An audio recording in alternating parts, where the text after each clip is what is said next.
Hello, hello, hello, everyone. How are you guys doing? Can you guys hear me okay? Is everything looking good on your end? How's everything going? We got some comments here early on. Charlie started a conservative organization. I never really figured out why he hired Candace O in the first place, as she didn't really have conservative background. Maybe he wanted balance. No, no, no. Okay. So there are some things that Candace Owens did during the BLM era that did gave her some credibility against the left, because she went very hard in the paint against BLM, went after BLM people, went after their financing.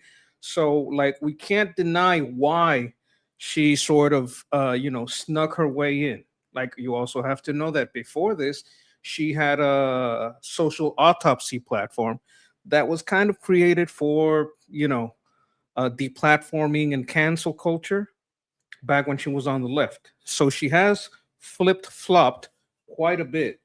So, she did have some investigative reporting credentials when she was with back then I think she was with Ben Shapiro, right? So that's where she got her credentials. And most of her credentials comes from her work against BLM. Like on the right, that's what she was known for. Before she went down this route, that's what she was known for.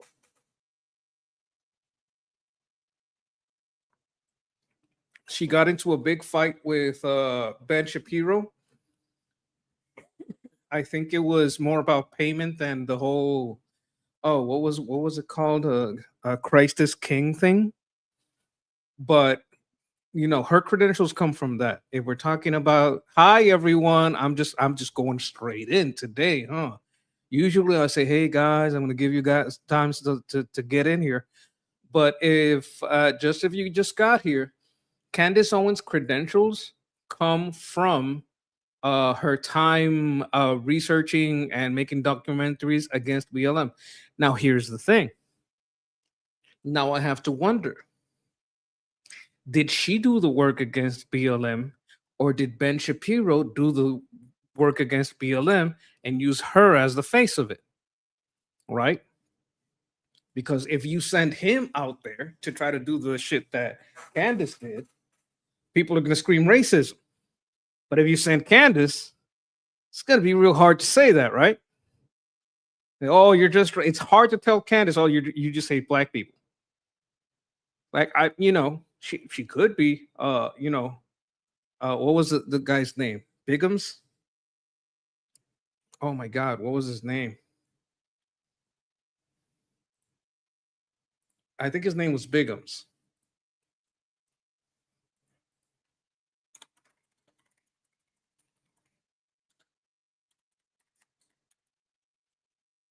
Tyrone Bigums.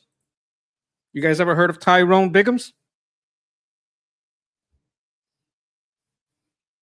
Like she could be Tyrone Bigums. I'm not sure. She could be. But I don't think like she uses like when it's convenient. Okay, oh my God.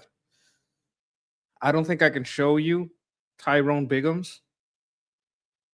Tyrone Biggums is a white supremacist. He wrote white supremacist literature, was one of the most popular white supremacists until it was revealed that, he had all these thoughts about black people, but he was actually blind. He'd never seen a black person. He was just raised in such a way that everyone around him was a person who hated black people, so he started hating black people too. But he couldn't really see black people because this was a blind person. But he could still write and he could still hate. So he wrote many books, became very well respected in the community of the uh, Ku Klux Klan, right? And Tyrone Biggums became very famous. Mostly lived alone because when he was raised, you see, he was raised in that community, but he was also raised in an orphanage where everyone, it was like a special orphanage for blind kids. So he was just among the blind kids, and he was raised as all those blind kids to hate white people, to hate black people, really hated Jewish people. Wrote lots of book about it, but he was very secluded. He was always kept secluded. because nobody wanted, no, people didn't want to him. People, his people didn't want anyone to know he was blind, right? So there was this big investigation into Tyrone Biggums, and he was filmed. He was filmed. I think it was by a news crew. I don't know if it was PBS, one of these public broadcast corporations, and they went to Tyrone Biggums. They followed him for a while, and one of these book signings, he took his Klan mask off, and everybody found out that he was black. He was black, and he didn't know he was black because he was blind. He said that made him discover why his penis was so large. And he divorced. He got divorced because he didn't want to be married to an N-word lover.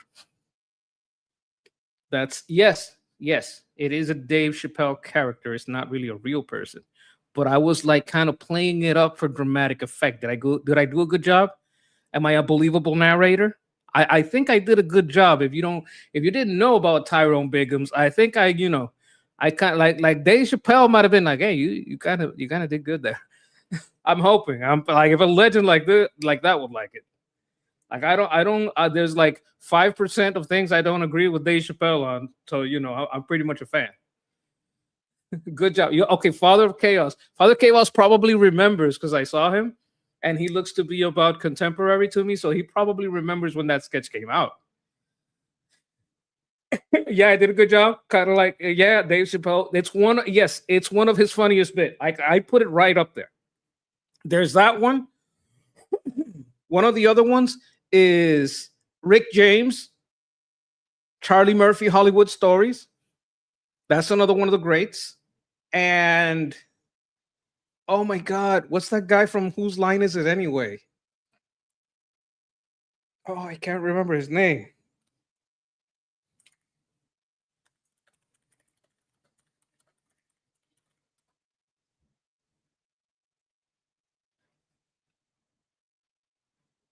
Whose Line Is It Anyway cast. See if I can remember the cast. What was the guy's name? Wayne Brady. Do you guys remember Wayne Brady? No, right? Like, yeah, there's good people in Whose Line Is It Anyway? But Wayne Brady, that was also legendary. Yeah, okay. So Wayne Brady. Here's the thing. It's like Rick James. People didn't know that Rick James was an asshole, right? Like an entitled, overconfident asshole. And Wayne Brady, he's like the black guy in Whose Line Is It Anyway? Like, let me see if I can put images of Whose Line Is It Anyway? See here. Whose line is it anyway? Like, if you look at Whose Line Is It Anyway? That's it, right? That's Whose Line Is It Anyway? People get in line, right? They all get in a line and they have to improv. It's basically improv comedy, right? And that's Wayne Brady. He's that black guy right there. That's Wayne Brady, right? So what Dave Chappelle did was I don't know if he's that, is that he's very well known to be like a lovable, wholesome guy. But behind the scene, he's like a gangster, right? So you didn't expect to walk in on Wayne Brady. No, like let me break it down. So some of these people that they're just these wholesome chunguses, right? They're these wholesome chunguses. They never get the chance to play a badass, right? They never get a chance to say, "Yeah, I'm bad, motherfucker." Start shooting up and shit, shooting like bang, bang, bang, blasting guns. Where's my fucking money, bitch? Like that kind of shit. So what Dave Chappelle did, what he did this comedy sketch. Like this time, I'm not like trying to like pretend. This is what actually happened, where he gave Wayne Brady the chance to play a badass, and it was like this real Hollywood story about how writing with Wayne Brady was dangerous because everybody knew that Wayne Brady was like, you know how they used to talk about a Suge Knight. Like Suge Knight was like a real gangster in Hollywood. Like he was like, if you were in the music industry and you met up with Suge Knight, that was some dangerous shit. Lots of gangsters. Like Wayne Brady was the baddest motherfucker ever. right? So they did the sketch with him, and I think Wayne Brady must have had a lot of fun with it. I think it must, because like if you're used to being a comedian and you never get to play a badass as an actor, just stretching your legs like that, going all out, it must feel fantastic. Where's my where's my Rigoletto money B? Where's my Rigoletto money B? Blah blah blah. It just started. It was crazy. Anyway, now that we're moving away from Tyrone Biggins and we're moving away from Rick James and Wayne Brady,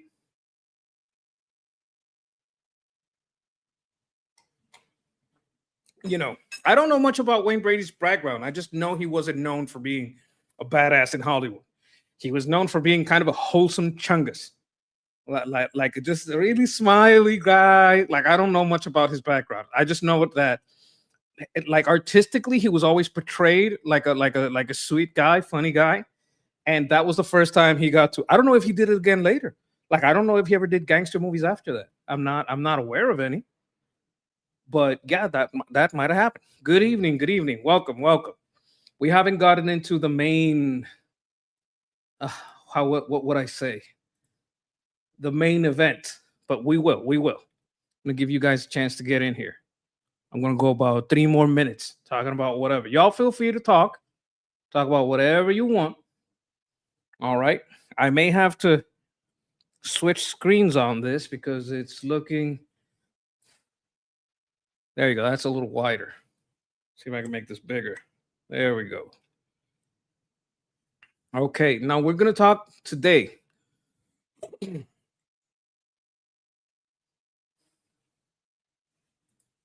Okay, was going into military and chance part in a play sent him on his career to Hollywood. Oh, so he was almost like Sergeant Wayne Brady, Sergeant Brady, or Lieutenant Brady. Okay, okay. I think he's doing well. Like he has steady jobs, and comedy, if you can do it, can pay well.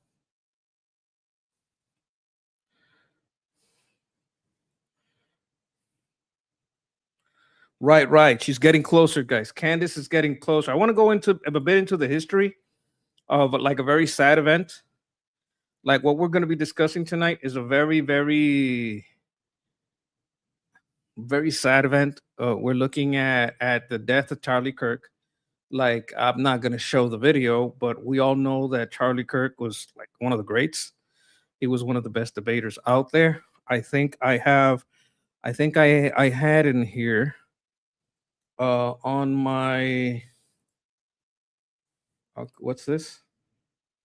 Central Command forces began launching a third round of strikes this week against Iran after Islamic Revolutionary Guard Corps. See how they're not saying Iran, they're using IRGC.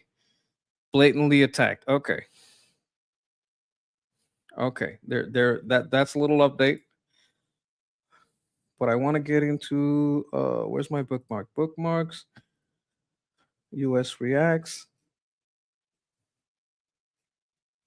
Okay, I got some reactions here.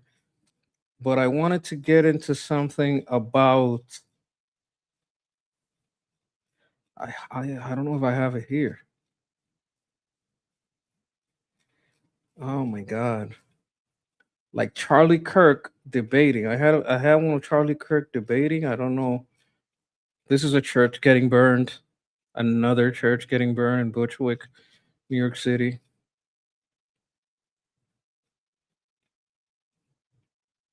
These are the Candace Owens crazy folks. Oh, I have to react to this. I have to react to this. This is a must. This is like the finale. Like that's gonna be the last thing we react to. But I had some words from Charlie Kirk that I wanted to share. Now I can't find them. I feel a little stupid. But one of the things that made Charlie Kirk very impressive was his ability to speak to everyone with compassion. This is also a must because this is the Hermit King. the hermit king of the internet, Asmongold. He's got some words on her, and I share his sentiment on these things. But yeah, I can't find it. Oh my god.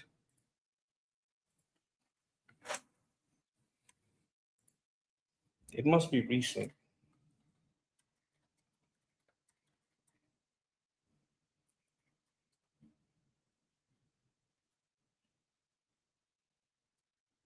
Is everybody talking about him?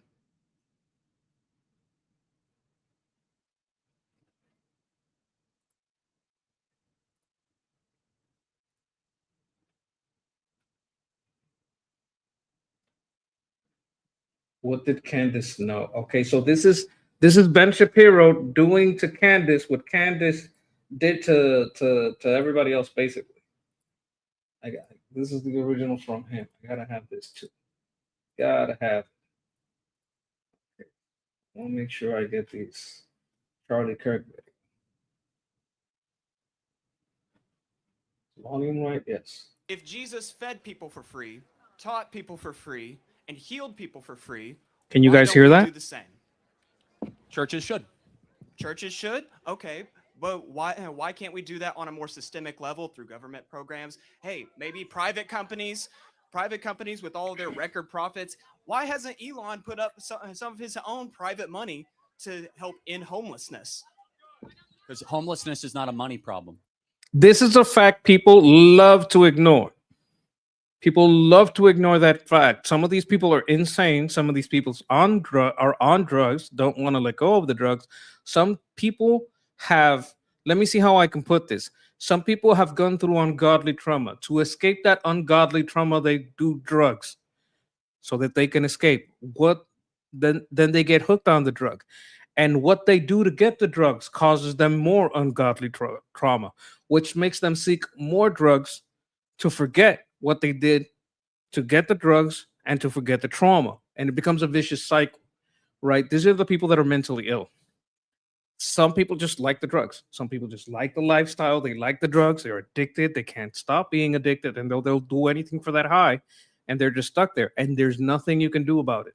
There's a lot of what do you call it? Shelters that are open to them. They won't go. Why won't they go? Because you can't do drugs at a shelter. Number one, you get kicked out.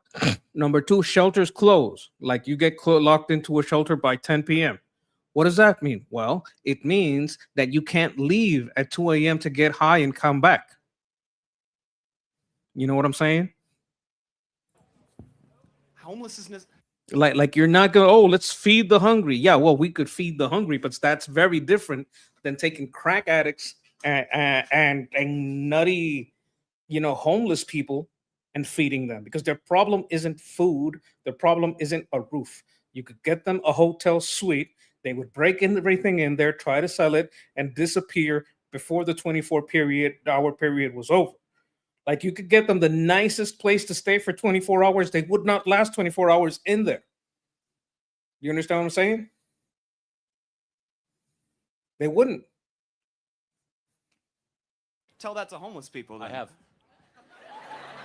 I say, you know what? Almost every single one of them has either mental problems or drug disorders. It is not a matter of lack of capital. It's that they should either be in an asylum or they're doing hard drugs and they don't want to stop. Yeah, like one of the Reagan's biggest mistake was closing the insane asylum. And one of the reasons that happened is because there was abuse going on in the asylums. I think a reform was needed, but not closing them down. We have the homelessness. asylums that Ronald Reagan defunded? Yes, that was in the 80s. Like some of them, they ran into trouble before that. They ran into trouble around the 40s and 50s. They were already in trouble. The decay, and it got worse and worse in the 60s and 70s. And by the time the 80s rolled around, it was hell. Around the 70s was the time of, there's an ancient movie called One Who Flew Over the Cuckoo's Nest. That's about the situation in some mental asylums and those times and jails. There are asylums that I confess I've never seen the movie. Yes, if we want to talk about bringing back asylums, I'm all for that. Yeah, like you're not gonna get me because I'm not a leftist. I don't worship every single candidate on the left. Yeah, Ronald Reagan did that. Well, that was a mistake. I have an entire political party I would put in an asylum. Okay. Then we That's funny. I have an entire political party I would put in an asylum. That's a joke. People might take that a little personal, but come on, that's an obvious joke. All right. My second question is about Mahmoud Khalil. He was a legal immigrant.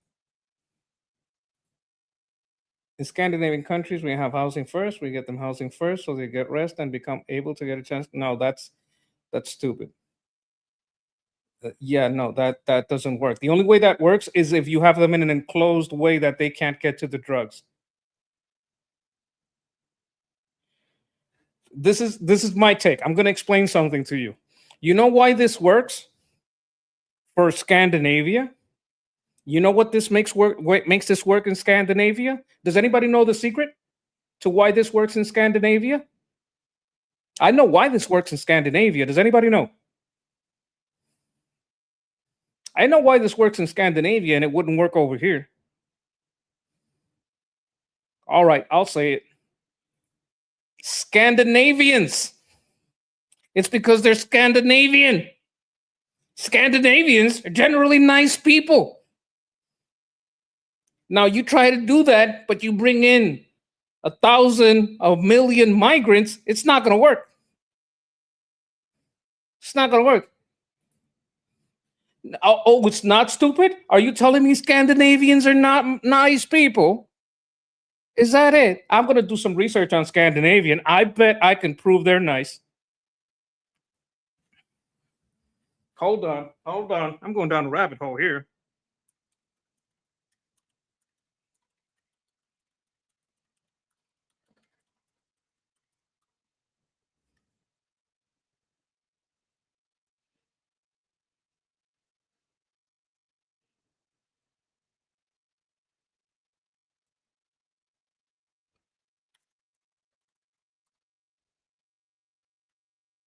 I'm going to find the numbers here.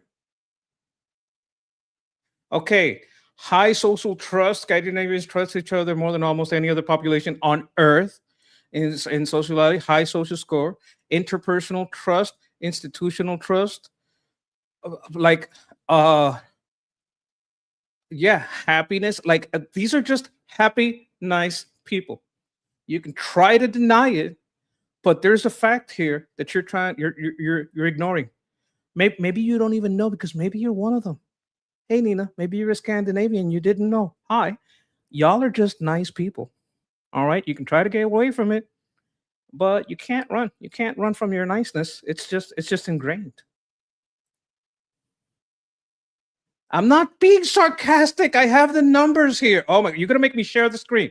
You're going to make me share the screen. This is statistical data. All right. Okay. Let me see. You're going to make me share the data on Scandinavians being nice people. You're going to make me prove that you're nice. Okay. When analyzing data relates to behavior, you see high trust society, interpersonal, 67% state that like trust totals. You see this? These are facts. Scandinavians are factually nice people. Factually. All right. Look, maybe in your country, my tone sounds sarcastic, but I'm being honest. Like, I got the facts. Scandinavians are just nice people. These are facts. Tone, like if I write it, it would be the same thing. They're just nice people. Some of the highest ranking in happiness and niceness, civic engagement, charity. They're very charitable, giving people. I'm sorry. This does not apply everywhere. This is just you. It is stupid to think everybody is as nice as you are.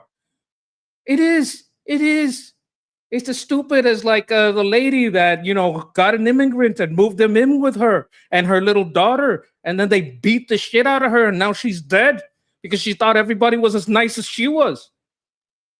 It's ludicrous. It's insanity. It's stupid. It's retarded. I would go as far to say it's retarded to look at one place and think everybody in the world is just like me. It's kind of narcissistic too, if you think about it. Oh, I'm nice and everybody must be like me because I am the living embodiment of everybody and everybody's... No, there's evil people out there. You got to realize this. You can't just project yourself onto other people. It doesn't work like that. There's bad people out there. I'm glad that you're nice. I'm glad that you live in a nice country with nice people. Not all the world is like that. Not all the world is like that. Woman, my father died of a heroin overdose. I know I don't want him in Scandinavia. I would not wish that evil upon your people. And he is my blood. Like, I know this. I've known drug users. I've known addicts. I've known murderers. I've known all these people. You know, I didn't know them when they committed the crime, but I've had friends go to jail. I know men that trusted the wrong person, women that trusted the wrong person. It happens in America. It happens everywhere.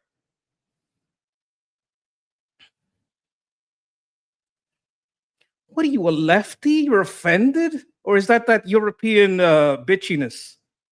The fuck is your problem? Calm the fuck down. Jesus Christ. Can't pay the person a compliment. Okay, so anyway, the reason that doesn't work is because Scandinavians are nice people. They project their niceness onto the whole world. Most of them never lived outside their beautiful paradise, and they think you could just let people in and the whole world is going to be like them, and they're going to protect their beautiful paradise and their wonderful people. Like, know your place. You're high value people, high value society. Don't drag it through the ground thinking everybody's just like you. Disgusting. Don't do that. Protect your society. Protect your people from scum. Keep them away from you. Make sure that if anybody goes there, they have merit to be there. No, you don't. Take your ass to LA to Skid Row. Give them a home. No, I'm wrong. Right? Have the courage of your convictions. You're saying, no, all these people listen to me. Go give them a home. See how it works out for you. Oh, but you don't want to do it with your money. You don't want to do it with your home. You want to make the taxpayer in America give these people homes like they do in Scandinavia. Because even your drug addicts appear to be nice people, and you think that's going to work. So fuck my tax dollars. I got to do what the Scandinavians do, because the Scandinavian people are over here telling me how to run my country. You insane? It's craziness. That's narcissism. Everything must be like me. Everything must be like my country. I know best. Get the fuck out of here. Yeah, this is exactly what it is. This is exactly what it is. Suicidal empathy. This is suicidal empathy. People that live in a nice place, have a nice life, don't know what the fuck they're talking about. No fucking idea, no clue what they're talking about, wind up dead. In fact, let me see if I can find that case. I'll try this. I try this on for size. I'm going to have you try this shit on for size. Because we went over one of these cases. Because this is exactly the type. Okay, I gotta save this. We went over a case just like this. No, I'm saving your life. Trust me. I'm saving your life. Okay. Let's see over here. We're going to go to US Reacts. US Reacts. Okay. Let's go over here. Find the case. We went over it yesterday, I think. Actually, it was the day before yesterday. No, that's not here. Maybe it's in the regular bookmarks. No, we went over it.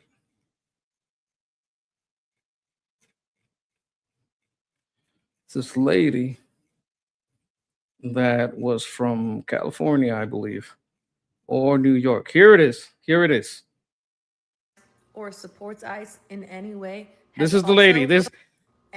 People have to think like I think. I have empathy. I know the right way to do things. Any man that It's usually has a white joined lady. ICE, wants to join ICE, or supports ICE in any way has also never made a woman finish. Mama, Venn I'm in love with an diagram average man. They're is a just like complete circle. everybody. And if you think All you societies have, are the they same. lied. So it would be over fast. We have some huge breaking news right now. We have some big news right now. We have some terrible breaking news coming. How dare you call me stupid? How dare you say that can't work in your country? I know better than you. Oh, you're disregarding me. You just have to understand that they just need space first. The hell are you talking about? This is James Carney, an American living in Europe who participated in a pro-Palestine protest. She had just become another victim of a brutal murder committed by a third world and Muslim invader. She posted romantic text messages between herself and the now killer. In her post, she wrote, "The most kind, emotional, intelligent, and self-aware person I have ever known," referencing his love in Arabic while living in taxpayer-funded housing in Ireland. Okay. 43-year-old American, originally from New York, was found beaten to death in her home in County Kerry, where she had lived around 5 years with her teenage daughter. This is what these emotional cunts do. They project themselves onto other people. You know, the fun fact, they did this in the Lego study, and they studied how children play. And this is the way little boys play. Little boys project the hero onto themselves. Little girls project themselves onto the hero. So you will have their Batman, Superman, Wonder Woman, right? And the boy will, "Oh, I am Batman. Oh, I'm Spider-Man." They'll become the hero. Little girls will want Batman to sit and have tea. Like, they project themselves onto other things, and boys want to analyze what the thing is and try to embody it, right? So that's a very important psychological difference with women. And it makes perfect sense, right? Because women kind of have to care for kids, right? Because you know what? I'm going to tell you something about men that you might not know. Men can't breastfeed. I know, shocker. Might not be aware of this, right? Might not be aware of this. So they kind of have to have an empathy and a sympathy with this baby, kind of an understanding, so they can, like, you know, carry the baby, right? What do you mean show myself? I'm not a lefty. I'm not a fucking lefty. I've never been a fucking lefty. I'll stick with whatever topic I want on my fucking channel. You telling me what to do, woman? There's no man or woman here that can tell me what to fucking do. It's my fucking channel. Why don't you watch yourself? What the fuck is your problem? This is how they are. You know who's showing themselves? This person. This person is showing themselves. Women always want to barge in another person's space, tell them how to run things, tell them how to fix their problems. What problems have you fixed in your life? What do you run? What do you do that you're here telling me how to do what I'm doing? You think you're going to shame me? There's nobody on the internet that can shame me. There's no one here on the internet that's going to shame me. You can't shame me by telling me, "Oh, well, you have to be like Scandinavia, where we take these drug-addicted murderers and we give them a home first. You got to give them." Let me see if I can find it. I'm going to show you. Because you're acting like you're not trying to boss me around, guilt me into shit. Like you're showing yourself. You're not showing me anything. You're showing yourself. Let's see here. See if I can find it. In Scandinavia, we have housing first. Like, you're not going to treat the drug addiction. You're not going to treat the homicidal intent, the mental disease. This is what she's telling us. Like, okay, like at first I took it like, hey, you know what? This is what, and if you go back and rewind, you're going to say, hey, this might work in your, like, I'm trying to be nice. This works where you live because you people are nice people, right? Instead of taking it as a compliment, she gets offended. In Scandinavian countries, we have housing first. We get them housing first so they get rest. What are they tired of? They don't have a job. and become able to get a chance to get their lives back on track. This is scientific tested. Sure, pal. Sure. Okay, what's next?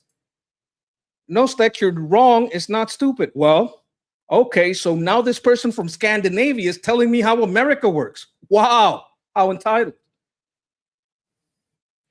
Sarcasm. She's pretending I was being sarcastic. I was trying to be nice. I'm just saying Scandinavians are nice people. I have to show her the statistic that Scandinavians are statistically nice people, and she says, "No, I'm being sarcastic," because this person gets offended over anything, apparently.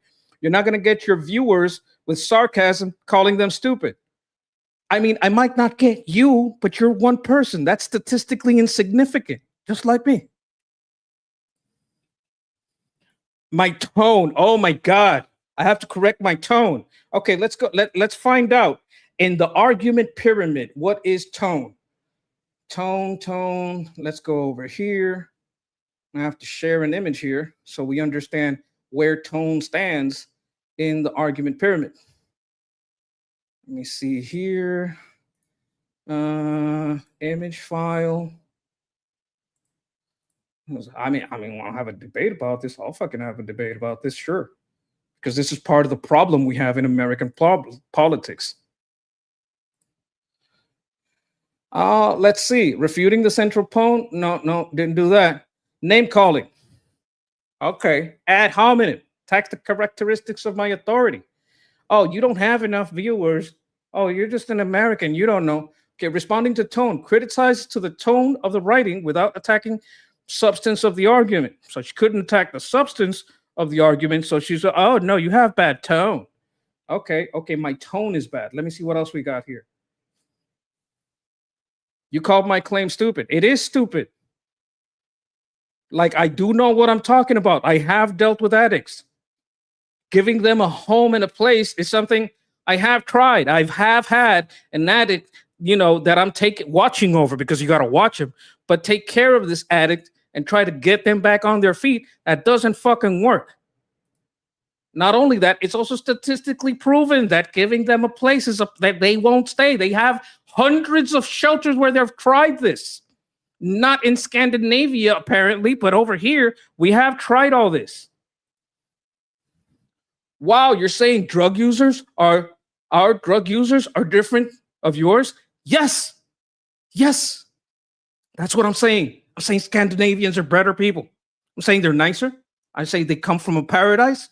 I'm saying they're better people. They're around a better culture. Yes, that's what I'm saying. You don't know how to take a compliment? Don't take the compliment. I don't fucking care. Don't take the compliment. Get mad. Get mad over tone. And don't try to misunderstand when I'm trying to pay you a compliment. Go for it. I don't give a shit. Woman, oh, she's going to get offended because I say woman, or I say man, or I say bro, or I say sister, or whatever. Okay, find ways to get offended. Okay, so what, am I a misogynist? Are you calling me, oh my God, he's the misogynist.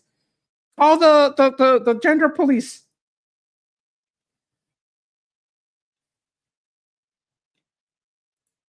Yeah, know your place. Scandinavia. I gave you input. You didn't just give input. You were very bitchy about it.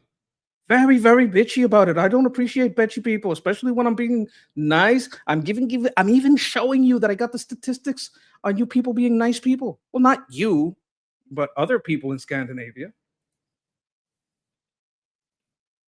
Like, other people in Scandinavia are probably very nice, like statistically, like just statistically,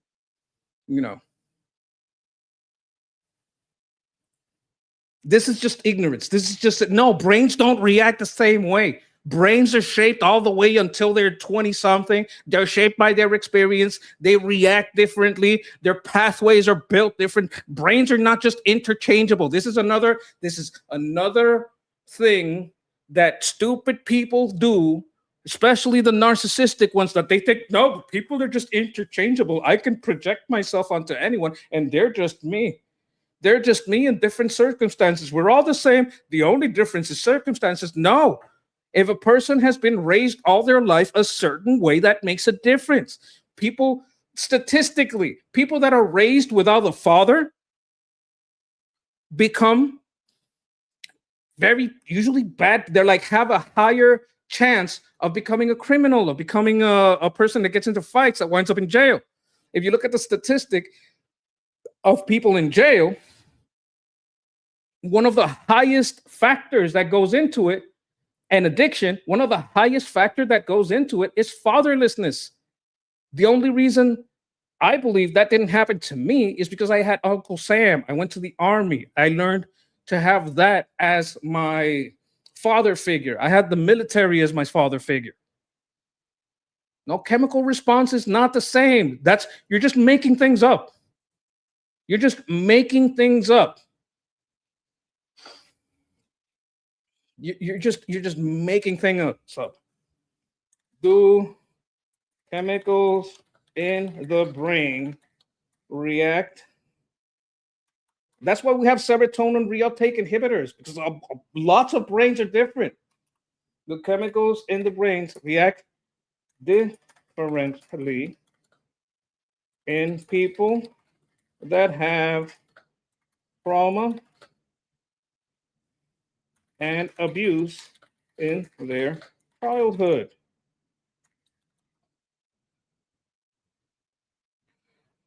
Yes, brain chemicals absolutely react differently in individuals who experience childhood trauma and abuse, because the child's brain is highly adaptable. These are just facts. You're just making up things. You're just making up things. No, they don't respond the same to, like, every chemical in the brain reacts differently because they're different people. You can't project your narcissist self into everyone. This is like you're watching live the problem with society.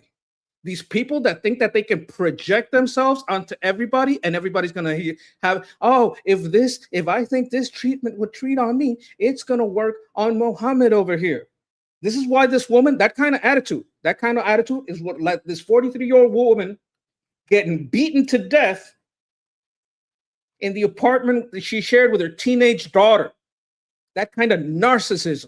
I think I know what I'm talking about. I'm just going to speak out my mouth like I know what I'm talking about. I didn't study brain chemistry. I'm just going to make things up. I think it's the same, so it must be the thing. That's insanity. That's absolute insanity. Speaking about crazy people, we're going to get into Candace Owens over here. Now, the thing about Candace Owens,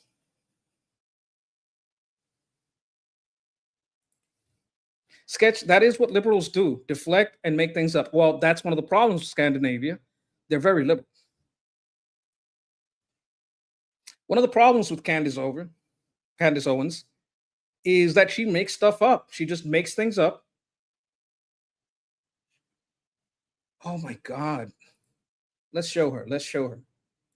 Yes, I know what chemicals you're talking about. They're all the same chemicals. You're just making up different chemicals.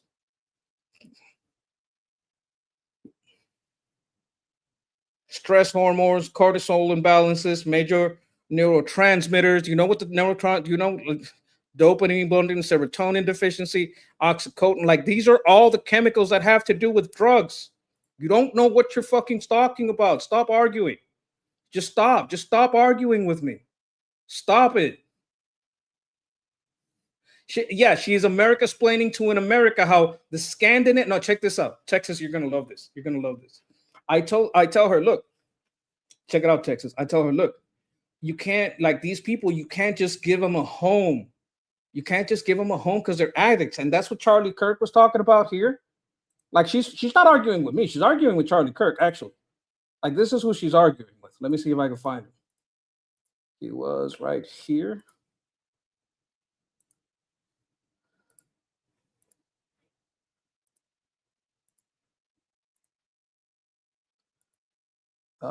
No, here. Maybe here. I'm trying to find this Charlie Kirk post. I think I just searched for it. This is what she's arguing with. She's arguing with Charlie Kirk. She's saying Charlie Kirk is wrong. This is what she's doing. Fed people for free, taught people for free, and healed people for free. Why don't we do the same? Churches should. Churches should? Okay. But why can't we do that on a more systemic level through government programs? Hey, maybe private companies private companies with all of their record profits, why hasn't Elon put up some of his own private money to help end homelessness? She's trying to make some minuscule point about one drug, how it affects the brain, some insignificant points, right? Points that don't really matter.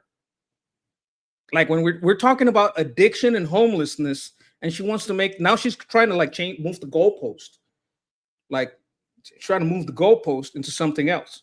So I want to show Americans the problem we have with listening to these foreign people that don't know anything about America, but they think they know what's going on here. And you know, I just want to show these people, right? No. Oh, and she's saying that like maybe it's some kind of misogyny why I'm wrong because of misogyny or something. She's kind of implying it. Let me see if I can find the exact post here. Okay, here it is. In Scandinavian countries, we have housing first. We get them into housing first so they get rest. Oh my God, we have to let these bums rest and become able to get a chance to get their lives back on track. It's scientifically tested. Oh my God, got scientifically tested. No, and she goes on to say, and I say, look, like some of these people, they're addicted. They have trauma. You can't just, they're not going to last. You could get them a room at the holiday. I told her, look, this works because this works in Scandinavia because Scandinavians are nice people. Like I'm trying to pay a compliment. Like, hey, I don't know where she's from. She's from not here. That's my point. Or maybe Scandinavians are just nice people. Then I look up the data because I'm trying to be nice. I'm trying to pay a compliment. And it turns out that statistically, I'm correct. I was just going off my gut, but my gut was right. I find the statistic, Scandinavians are just nice people. Okay, so I'm right. I'm correct. That's why it works in Scandinavia, because Scandinavians are nice. Sarcasm sketch. No, I'm getting scarred. You're not to get viewers. You're going to lose viewers. I'm like, look, you're responding to my tone. Responding to tone is one of the lowest forms of debate. Like, why don't you go against the central point of what I'm saying? These people's problem goes beyond just giving them a place to stay. They're addicts. They're not going to stay 24 hours. You could get them 24 hours at the fucking Hyatt hotels, like, you know, suite, and they would disappear in about 12 hours to go get high, right? And then she tries to... You say drug users are different of yours. Our drug users are different of yours. Well, I'm talking about Scandinavia. Like, what do you mean ours? Are you from Scandinavia or aren't you? If you are, then yes, they are different. I'm saying, yes, that's what I'm saying, woman or man. I would have called you a man if you were a man. I doubt a man would get offended by that. But now she's like kind of like I'm some kind of sexist and shit. I'm like, okay. Like, yeah, know your place. Scandinavia. You're not in America. Don't America-splain to me. You gave me input. You didn't give me input. You tried to tell me that this is going to work. I told you that it wouldn't, and you started arguing with me. That's not input. The input is, okay, you know what? Good.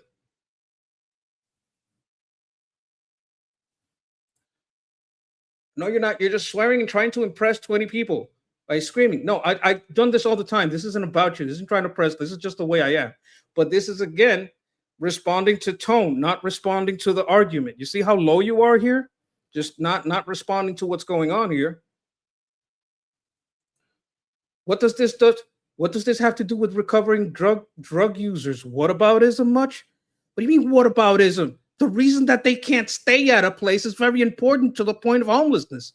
If they can't stay in one place, I also explained that a lot of these shelters, they have an hour limit. Like you can't leave after 10. So if you want to go get high at 2 a.m., you can't stay at a shelter because you're just going to get locked in, right? Like lights out is lights out. If you go back out, you can't come back in. They'll put you on a no come back list and you can't stay at the shelter anymore. You also aren't allowed to do drugs at the shelter, which is why a lot of people don't stay at the shelters. And now I'm showing myself. You're telling me to stick to the topic, like you're in fucking charge of me. Like this is just entitlement. This is just entitlement. Absolutely. Here again, tone. Oh, what about your tone? What about me being fucking right? What about me being fucking right? What about me interrupting Armin? What are you talking about? I do a show with him every day. I get up in the morning, I'm on a show with him. I get in the afternoon. What the fuck are you complaining about? Why are you? What is this? What aboutism? What does this have to do with homeless shelters in Scandinavia and homeless shelters in Skid Row? What the fuck are you talking about? I mean, if it walks like a duck, acts like a duck, maybe brains react the same. No, they don't. I showed you they react differently. You're not like the world. You can't narcissistically place yourself on the world. Can't do that shit. This is the problem we face in America. People from all other countries coming in here to tell us how to work our homeless system.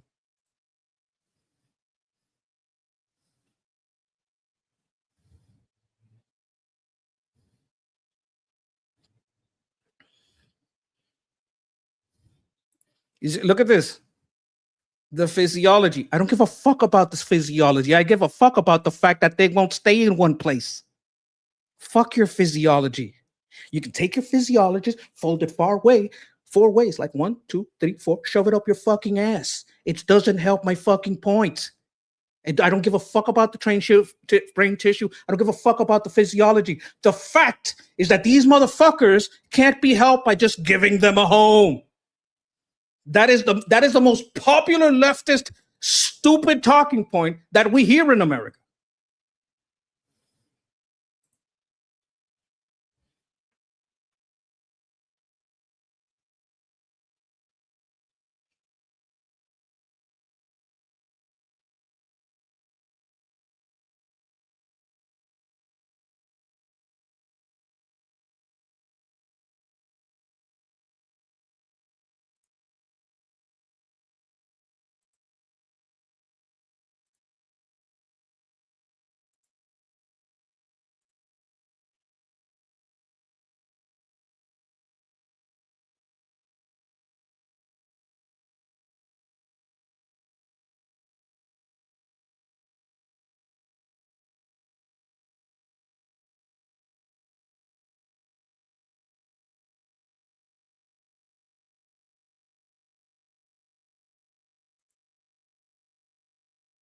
And under the Immigration Naturalization Act, it says very clear the Secretary of State can deem somebody who has a green card or a temporary visa holder as a threat to the United States of America and against our geopolitical interests, of which Mahmoud Khalil did and is, and he can go make Turkey great again and go back to his country of origin.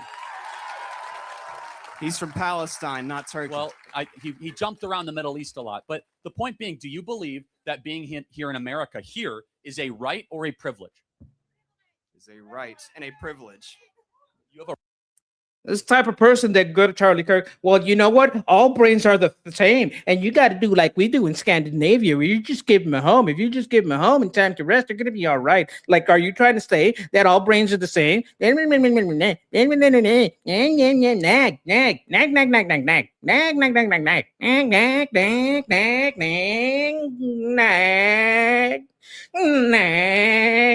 Oh my God, she's taking off. right to be here?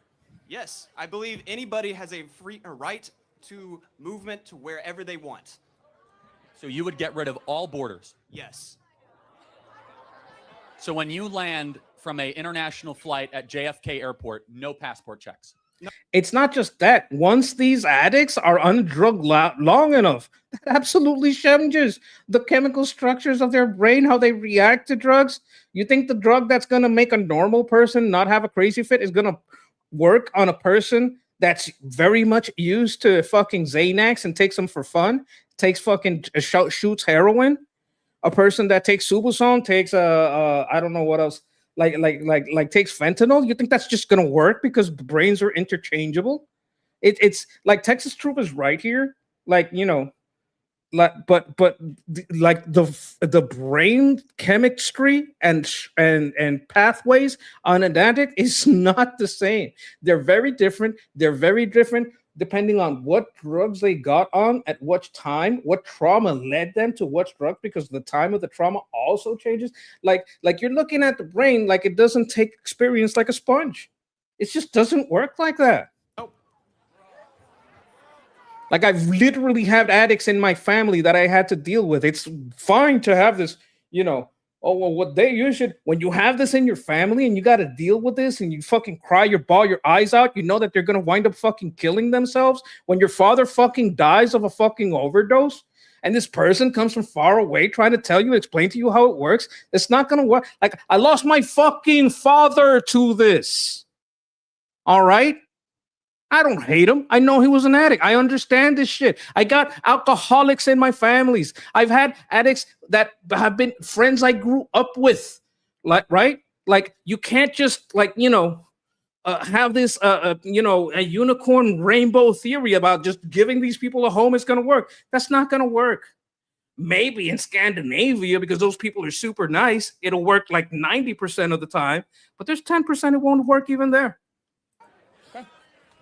This is scientifically proven.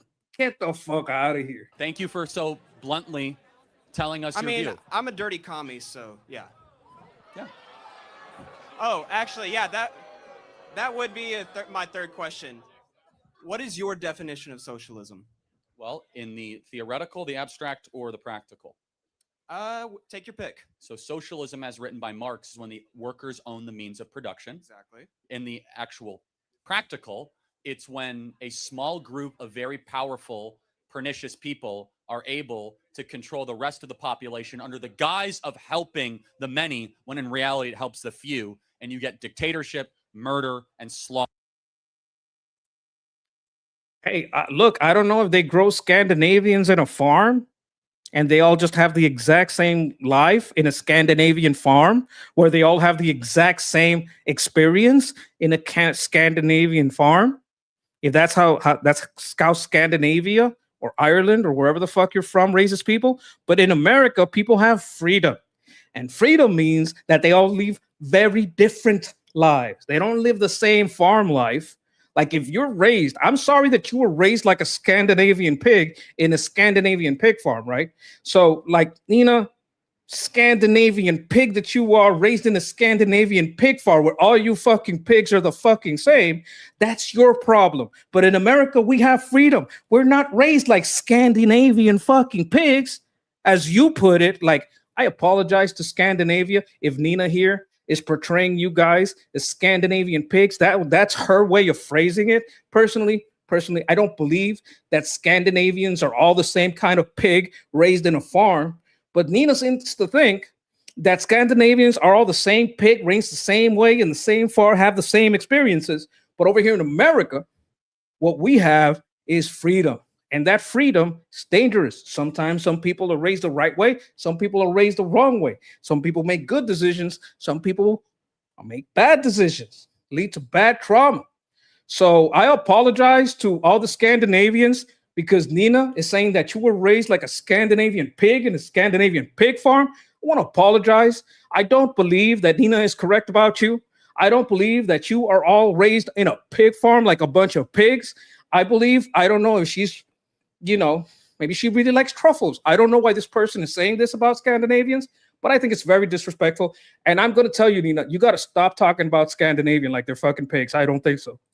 It's very disrespectful.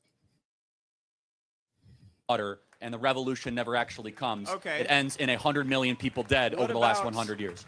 What about American companies that function as worker cooperatives, which are effectively socialism in practice?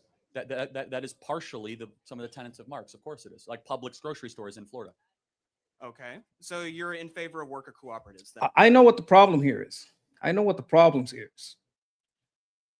No one's ever told you to shut the fuck up, so I'm going to do that. There you go. Not on my channel.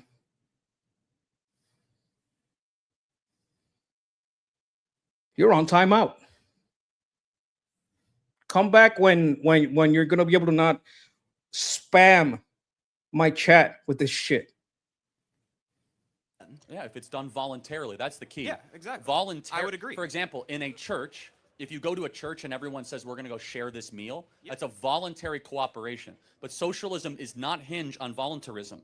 It's using a gun. It's by force you must be part of this. By force you must give us your money. By force you're going to be part of our cooperative. Voluntarism is something we all support.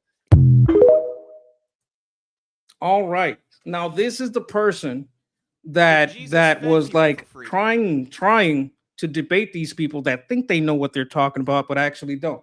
Now let's go to the person, like this crazy woman, you know, this crazy Something, and woman that could be, something is right?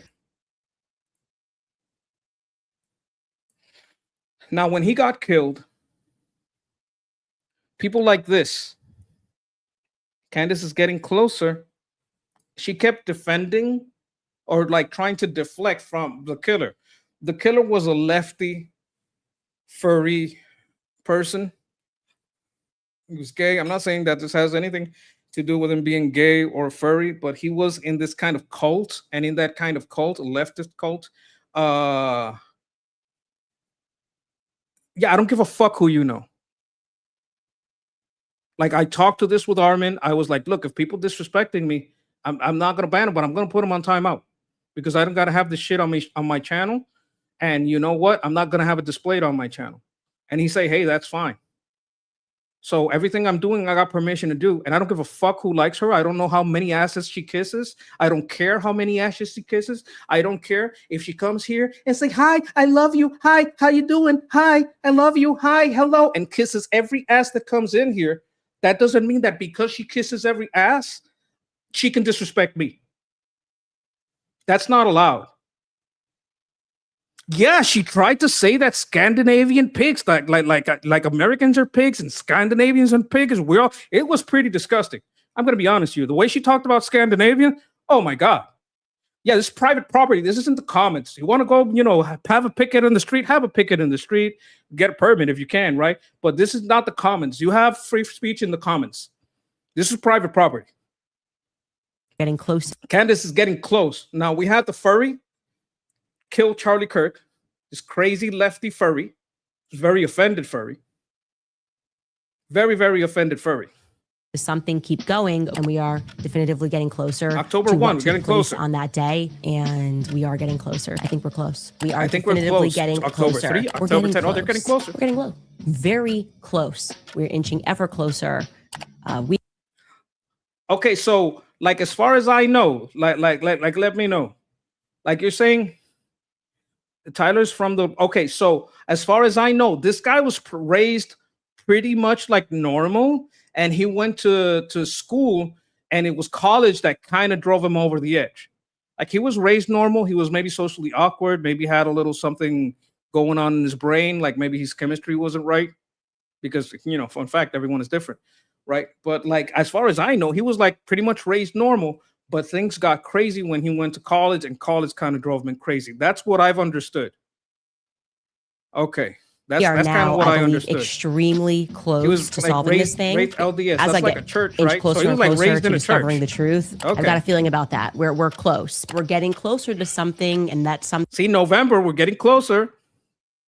Getting closer. is pretty big. I just sense that we're getting close. I sense that we are getting very close, and we are getting closer. We're getting very close to something. We're getting closer because we are getting close. We are definitely getting closer. Very close. We are very close. We are close. You see how like this is a nutter. This is a crazy person that to protect, like all she's doing is derailing the conversation. This is one of the left-wing attacks on conservatives. Spoke about a conservative person. Like instead of America having a conversation about free speech, about the left and right, not just attacking, basically the left, not attacking the right, and not making it okay to basically shoot conservatives when they speak.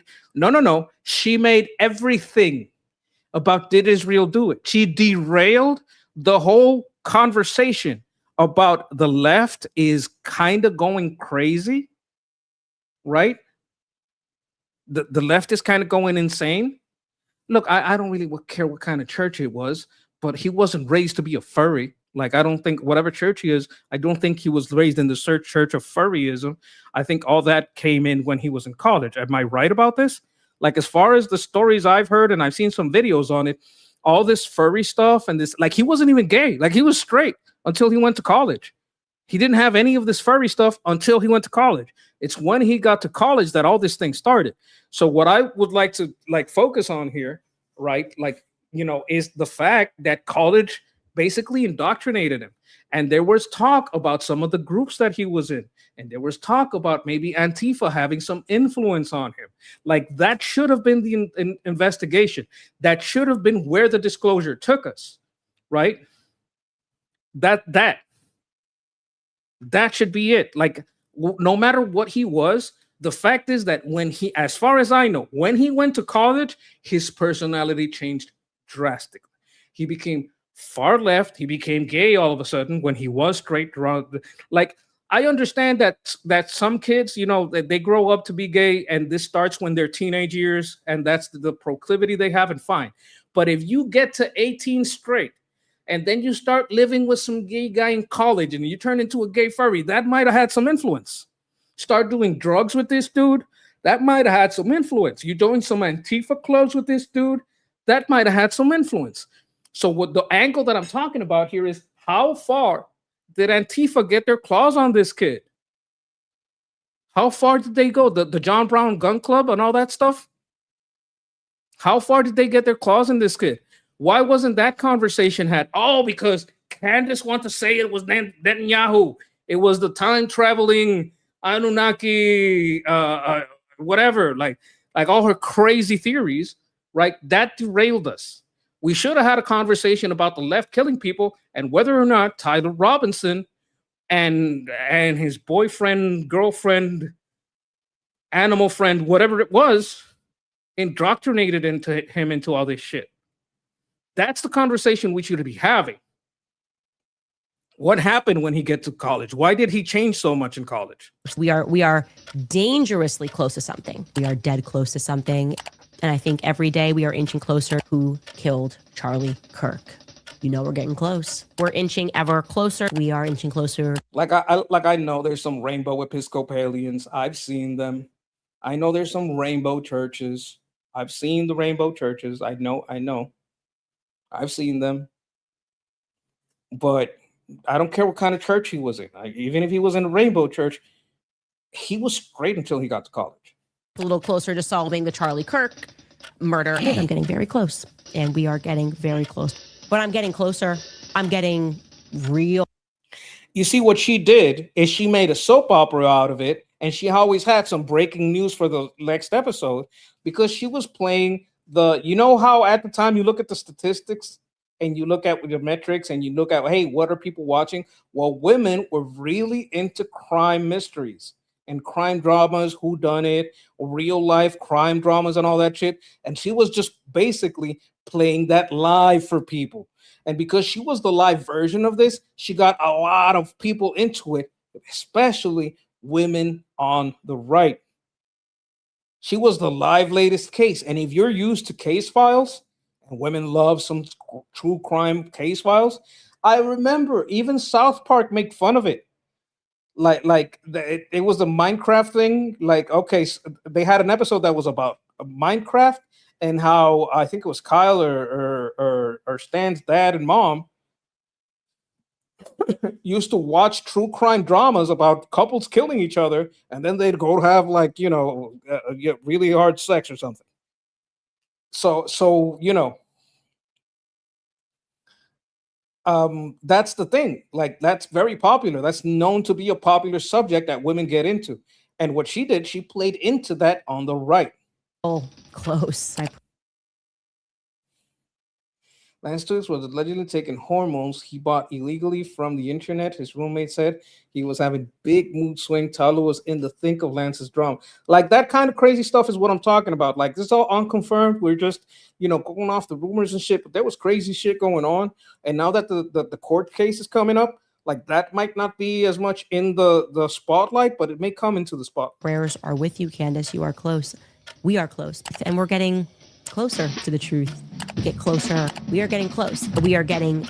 This is months already. Like, this started in October, November, December, January, February, March. Very close. It's cliffhanger after cliffhanger. We're getting close. Attacks from every possible angle they can think of shows how close you are. But we're getting close to the truth.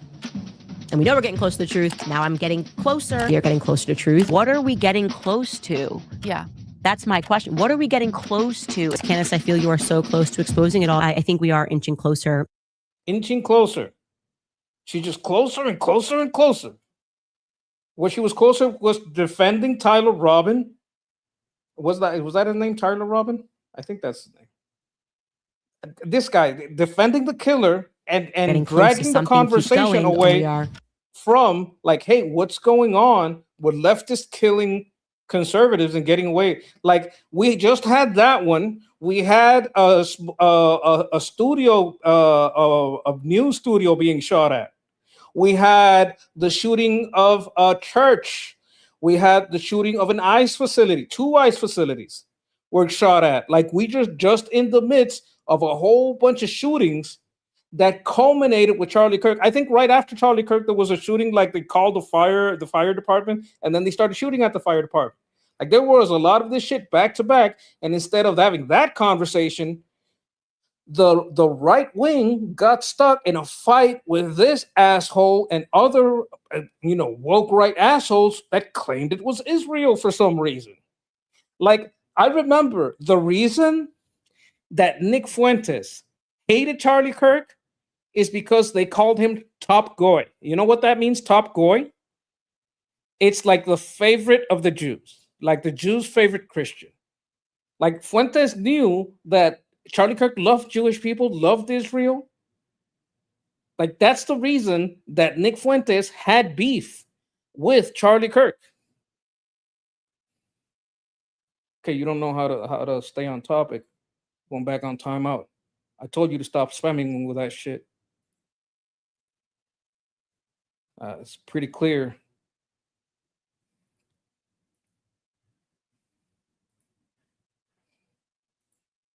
You gonna stop or you gonna stop? Oh, I'm on the wrong account. Wait a minute. There we go.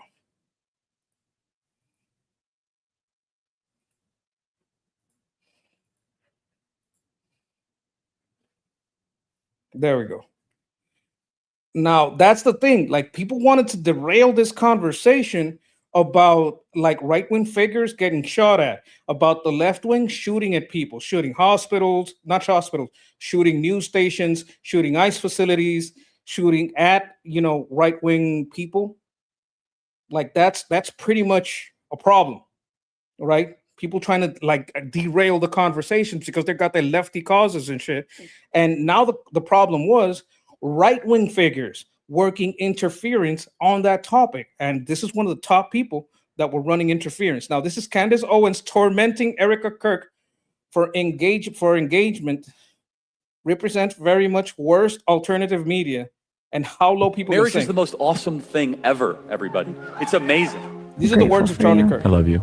I love you too, babe. Good evening. My name is Erica Kirk. Charlie Kirk is my husband. We recognize there is something deeply wrong and evil about Erica Kirk. You see this? Now, I want to remind you guys something. Charlie Kirk was known for picking people to be in front of an audience that he felt were good at being in front of an audience. That's basically something very, very real, right? That's something that happened. That's something that Charlie Kirk was good at, right? So because that's what he was good at, I think there was a very good reason why he didn't put her in front of the people. I don't think that is because she was the woman and she had to be taking care of the home. No. I think that she was never a front center stage personality. She was good at organizing. Maybe she was good at behind the stage kind of thing. Like in every organization, like even people like, oh my God, who's on the right that we could think of that's a good speaker? People on Fox, let's say you Mark Levin. I'm sure Mark Levin has a team of people. Some of them are wonderful, but you wouldn't sit them on stage next to Mark Levin because maybe they're not good on stage. They have other qualities, right? So that's pretty much the situation that I think is going on here. But this bitch, just because she stepped out for a second, maybe not in her comfort zone, and talked about her experience about being the widow of Charlie Kirk, well, this bitch is just talking mad shit about Erica Kirk. Something is not right with Erica Kirk. It is impossible for me to think that Erica Kirk is not complicit somehow. Erica has psychopathic tendencies. Straight to jail, straight to jail. for questioning at least Erica. Oh. What do you think about Erica Kirk? I don't want to say anything that's controversial. She did it, but I don't want. You see what I mean? This is like, we got the video, like there was a camera, like she can't, like Candace is pretending there wasn't a camera like 5 to 7 feet from Charlie Kirk when he got shot. No, it was this magic microphone and his neck and this and that. She's making up things. And like, even with all these conspiracy theories, Erica Kirk, what the fuck is wrong with you? No, okay, look. I think Candace would love the attention, but she would lose the lawsuit. And we're going to make sure that we honor my husband so well that this whole world knows what his vision was and will be. And it's just, I feel so blessed. She has to, like, I'm going to tell you something that they do when you're in crisis training and counseling. Like, I used to work, like, okay, I live in Puerto Rico. We get a lot of hurricanes, right? And when you're taking people's paperwork, because you're like, let's say you're working at FEMA and you got to take paperwork, and you're hearing about this person, they lost their medicine, they lost all their furniture, their house was wood and it's not doing so hot, and or they lost a roof and they need FEMA to go by and put a tarp over their roof. Like, you could be affected, right? You could be affected by this. And the training that they tell you is never cry in front of people that are hurting. Because if you are their support and you start crying, they will lose all hope. You say, hey, give me 1 second, I'll be right back, or I have to go to the bathroom, or I have to consult with my supervisor about something. Everything's good on your end. I just have to check something right quick. And you go to someone and you say, hey, my heart is hurting. I need a second. Can you take care of this person? Reassure them while I go to the bathroom and wash my face and get this out of my system. Because, like, you have to show your best face. You have to show that the troops, basically, you have to show the people that are looking on you for hope that you are there to help. And that's something that she would have been told she has to do and might have heard from Charlie himself, right? So let's keep hearing this. In honor. And if his wife was indeed just a widow, she would have behaved like a normal human being, like a real widow who couldn't pull herself out of bed. I just want to go find you. Her job is to cry.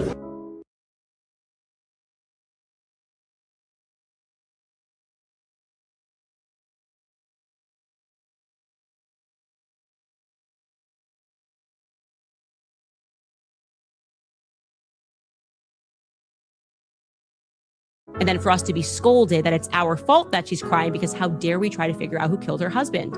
And that's what she did this weekend. Again, it's every week. You could set a timer. She goes, where's Daddy?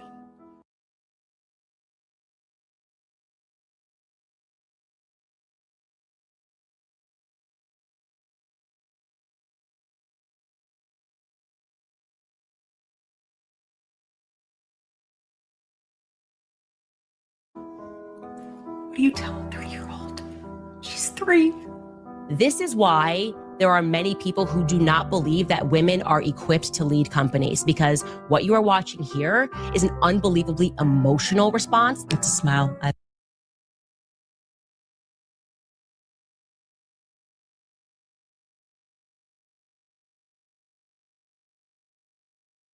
I just could not put on following my husband's public assassination. How did Erica Kirk scam a genius like Charlie? The more I hear her past interviews, the dumber she sounds. I don't get it, shaking my head. He just was. I'm sorry. What I was saying is that was a wild swing. She went from Erica has to cry, right? And then she says, oh, it's just some people think that women can't lead this company and this person can't lead this company because she's incredibly emotional. Well, which is it, Candace? Is her job to cry, or is it that she can't be emotional because she's in charge of the company? Which is it? Wasn't a genius on the topic of women. You make mistakes. This is who Erica was at this time. She was auditioning for everything, and eventually she's going to get the part for Charlie's wife. Charlie just really, really, really wanted love, right? And then have to consider that the thing that he wanted most, like, he didn't get, You can even check out this clip, which is that her in a car. I do believe that she has been orchestrating this entire PR. You see that? She's like Erica's like she's fucking obviously hurting. I see first of Thessalonicenses 4:13. Now, brothers, we do not wish. Okay, you're just reading some Bible passages. Like, I'm gonna guess there's a few of these. I'm gonna let you finish, and then we'll go over them. Okay, Jaxus? Thank you. Appreciate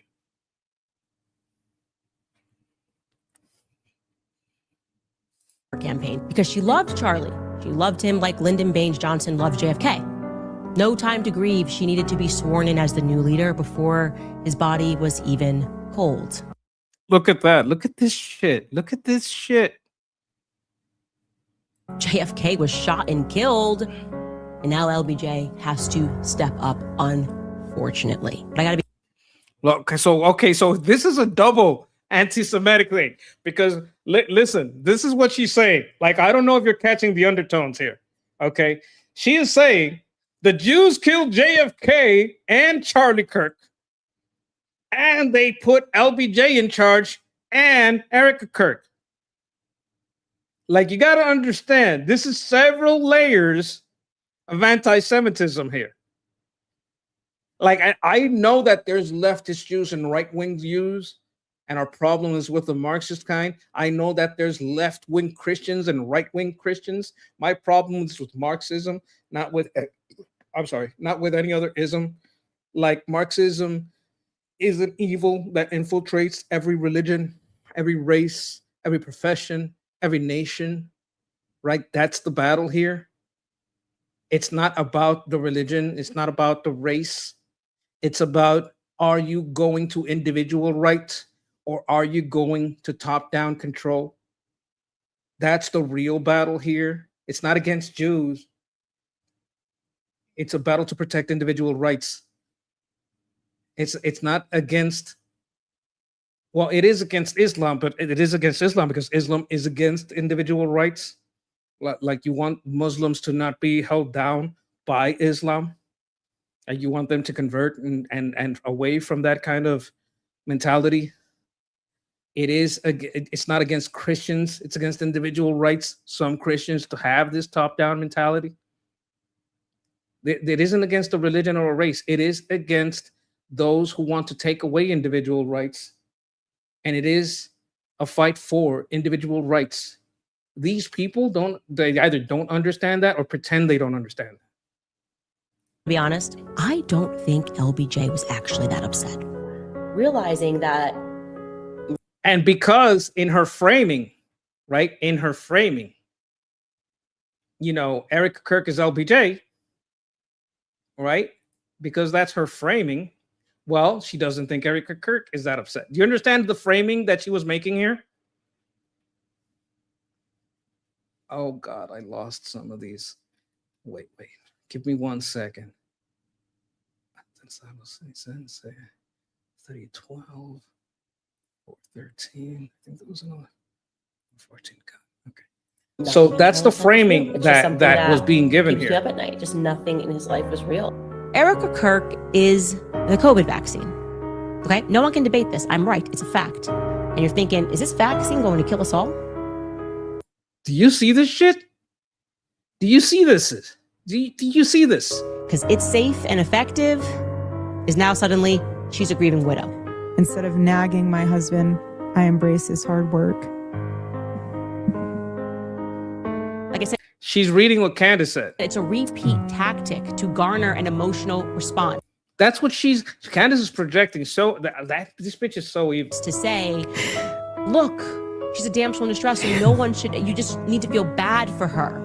I can't take this anymore. Sorry, chat. Sorry. I know I'm supposed to go through this shit. I'm supposed to chimp out. I'm supposed to get really angry. It just hurts my heart. It hurts my monkey heart. I can't do this anymore.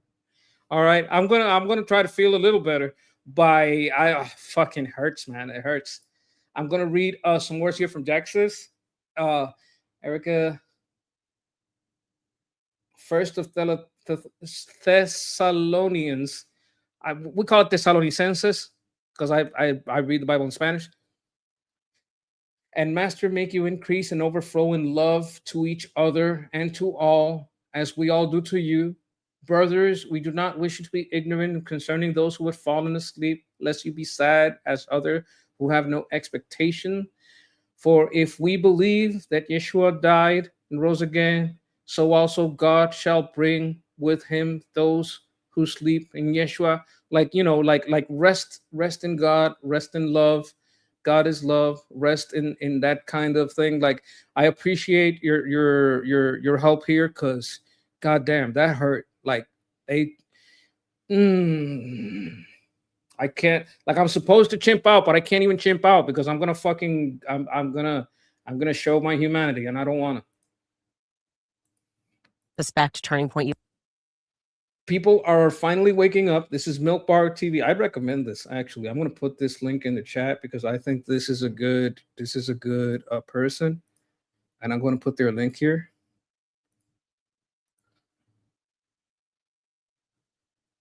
USA would be, as I believe, involved in a cover-up. You know, it doesn't necessarily mean they were involved in plotting to kill him, and I've never said that. Cam Higbee is on the page. I never said that. Payroll of Turning Point USA, the very organization that just had its leader assassinated in broad daylight in front of the entire world. What about his burial? How come we haven't seen anything about his burial? You repeatedly questioned why we weren't being told where Charlie Kirk is buried. Did you get those answers? You have the wrong commentator who questioned that. You've never questioned, you've never asked where Charlie's buried? Nope. What about his burial? How come we haven't seen anything about his burial? She has said Charlie's murder, quote, had to be approved by Charlie's friends, and then suggested those friends might have her murdered too for, quote, knowing. I never said that. The decision was made to murder Charlie Kirk, a decision that very clearly had to be approved by Charlie's friends. Is this going to be the pathway forward? Are you going to start murdering more people in broad daylight for knowing? I never said that. I want you to understand, people were getting murdered. Like, let's look at the context, right? Right before that, a bunch of kids in the church got shot by another crazy furry. Before that, they shot up an ICE facility. Before that, we had a news station getting shot at. Like, you got to understand the context. What she's pretending is that it's the right wing that's killing these people, and she's defending these crazy leftists and shifting the conversation to the Jews are committing assassination plots all over USA. It's not that she's blaming the Jews for Charlie Kirk.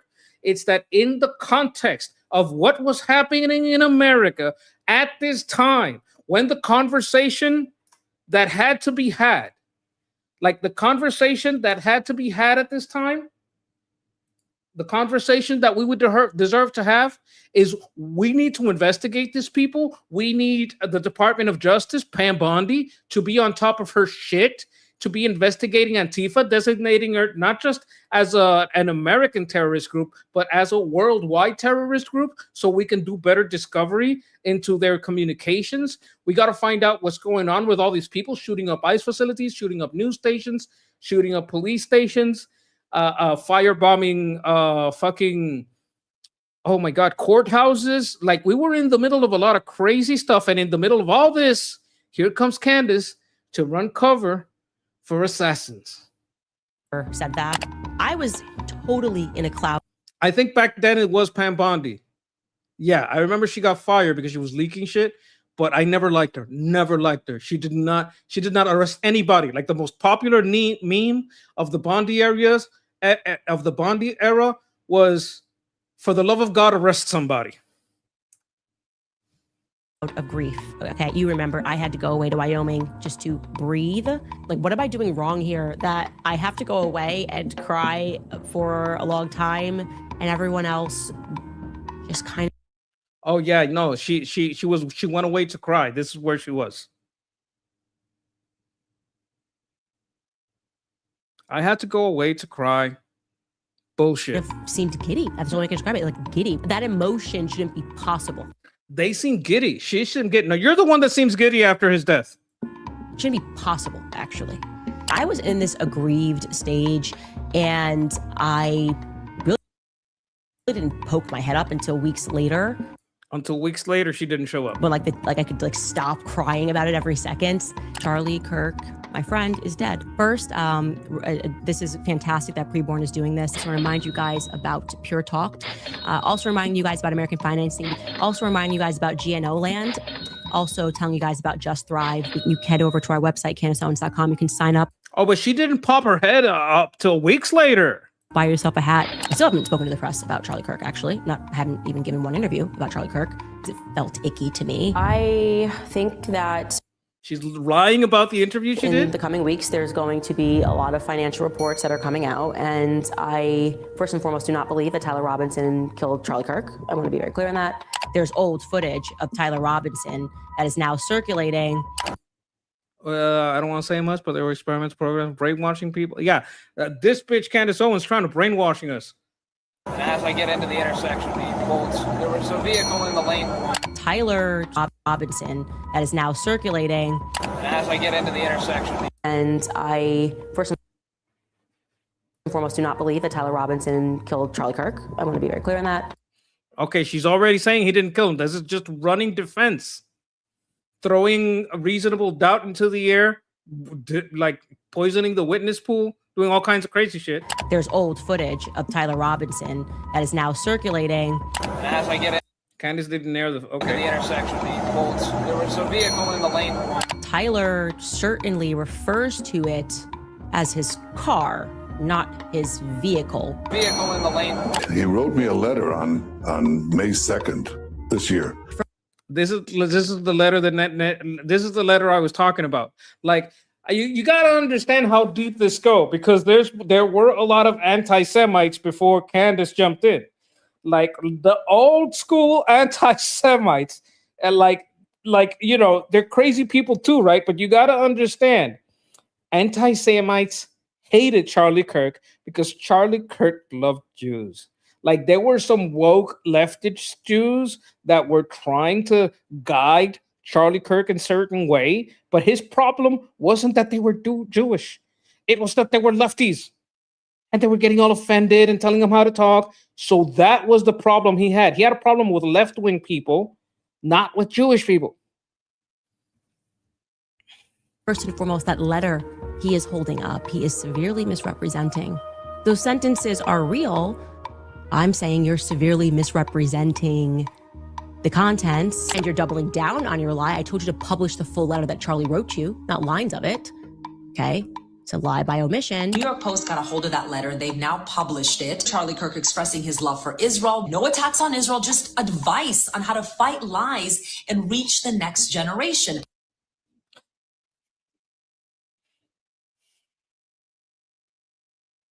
You understand what's going on here? You understand? So that I want you to understand, before Charlie Kirk died, one of the people who most hated him was Nick Fuentes. Why? Because Nick Fuentes used to call him Top Goy, meaning he was the most submissive Christian to Israel. He loved Israel. He loved Jewish people. Why would Nick Fuentes say that? Because Nick Fuentes actually watched Charlie Kirk material, and Charlie Kirk used to throw anti-Semites out. You don't understand what I'm saying? Like, if you know the context and you've been watching more than 2 years, like, you know that this is a crazy flip. November 25th, I obviously tweeted, Macrons have executed upon and paid for my assassination. I report to the FBI. We're getting to the bottom of this. Her assassination, sure. Of course, I reported it to the FBI. I did not at all hear back from the FBI. And I will say, I didn't go through an official channel and send an email, and I should do that. Oh, you didn't hear back because you didn't send it. Okay. But I did send a text message to somebody. I sent a text message to somebody. Very okay. high up. If Candace is available, we would sincerely welcome her participation in that live stream at our studio here in Phoenix. You see, you see how you see what's going on here? Like, this woman is fucking evil. Well, she's also retarded. So I accept it with whistles and bells, everything. I fully accept. You can pick the place, you can pick the time, but no, they need to have it in person in Phoenix on December. You pick the person, you pick the time. Oh no, they want it there. Well, you said you can pick, and now they can't pick. It's crazy. I gotta take a bio break. I'll be back in 1 second. I'm gonna let this play. Be right back. 15th, they cannot have me at all. No one, and I mean absolutely no one, outside of my husband and Erica Kirk has the power to shut me up. There's nobody that has the capacity to get me to shut up about this except for Erica Kirk and my husband. I'm not going to stop unless Erica Kirk asks me to stop. If Erica Kirk asks me to be quiet, I will be quiet. Stop. To stop. I just do not accept any of that. Obviously, for this to have been pulled off, there had to have been multiple people involved. There had to have been people at Turning Point that were complicit in having this happen. You said that people at Turning Point were complicit in his murder. No, my exact sentence that I said was that there were people at Turning Point who are engaged in a cover-up. No, you didn't. I believe that thoroughly. Candice, you didn't say that. There had to have been people at Turning Point that were complicit in having this happen. You said there were people at Turning Point complicit in his murder. Okay. That's what you said. I'm certain he is going to probably be doing a lot of interviews in the near future. I just cannot see how this would lead to anything other than a full confession from the government about the military's involvement in his assassination. Like I said, I'm going to put together a fundraiser for you. And I do believe you are a missing piece of this. I don't know what comes next, but I just want you to know that like you have an ally in me, and I'm gonna go back a little bit. There's nobody that has the capacity to get me to shut up about this except for Erica Kirk and my husband. I'm not going to stop unless Erica Kirk asks me to stop. If Erica Kirk asks me to be quiet, I will be quiet. Stop. To stop. I just do not accept any of that. Obviously, for this to have been pulled off, there had to have been multiple people involved. There had to have been people at Turning Point that were complicit in having this happen. You said that people at Turning Point were complicit. 12 minutes later, like this is in the same interview. Holy shit! In his murder. No, my exact sentence that I said was that there were people at Turning Point who are engaged in a cover-up. No, you didn't. I believe that thoroughly. Candice, you didn't say that. Look, Piers Morgan is an asshole, but he kind of doesn't like it when you like try to like lie to him to his fucking face. Like even Piers knows, wait a minute, don't bullshit a bullshit artist. I'm a bullshitter. I know bullshit. I bullshit all the time. You're trying to bullshit me? I'm Piers. I bullshit all day. There had to have been people at Turning Point that were complicit in having this happen. You said there were people at Turning Point complicit in his murder. Okay. That's what you said. I'm certain he is going to probably be doing a lot of interviews in the near future. I just cannot see how this would lead to anything other than a full confession from the government about the military's involvement in his assassination. Like I said, I'm going to put together a fundraiser for you. And I do believe you are a missing piece of this. I don't know what comes next, but I just want you to know that. Another grifter. She's just funding grifter. A grifter funding grifters. Like you have an ally in me, and I hope you see that I am a fighter. And when I see good people and bad things happen to them, I will fight. We didn't know what it was going to lead to. And I was like, I couldn't have been more deferential in saying that this could literally lead to nothing. Like, hey, this guy said this, whatever. And then all of a sudden. Okay. You have some context here. Her biggest show was the day Charlie Kirk was taken away. The only reason she keep talking about Charlie, that's probably true. Even Piers can be right twice. Yeah, like a broken clock, my brother. You guys every day are obsessing over it. Well, let it go. I had him on the show. That was it. Another donor who was at the Aspen event actually says that they do remember Charlie mentioning Erica if, Yes, that's exactly what she's doing. Oh my God, we got a super chat.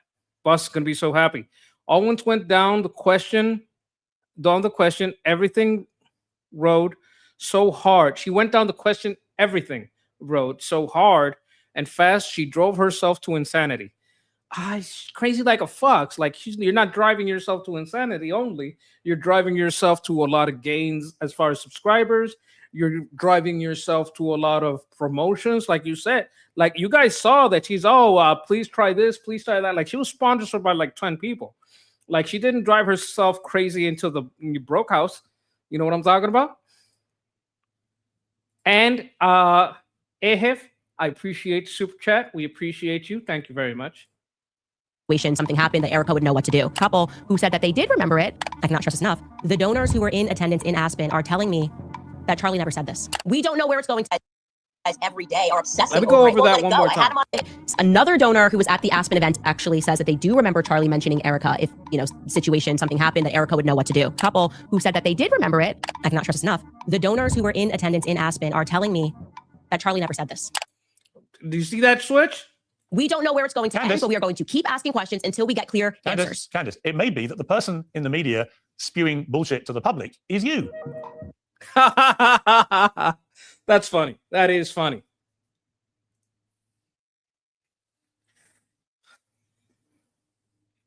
All right. So that Republican has some words. He has words for us. Okay. Hello, my son. You told millions of people that Tyler Robinson wasn't even there, that you felt confident stating that Tyler Robinson did not murder Charlie Kirk. He was on camera, prone on the Losey rooftop, time, DNA on the screwdriver at 30 quintillion to 1 DNA. Like that's good odds that it was him. Rifle, okay. His parents helped him surrender.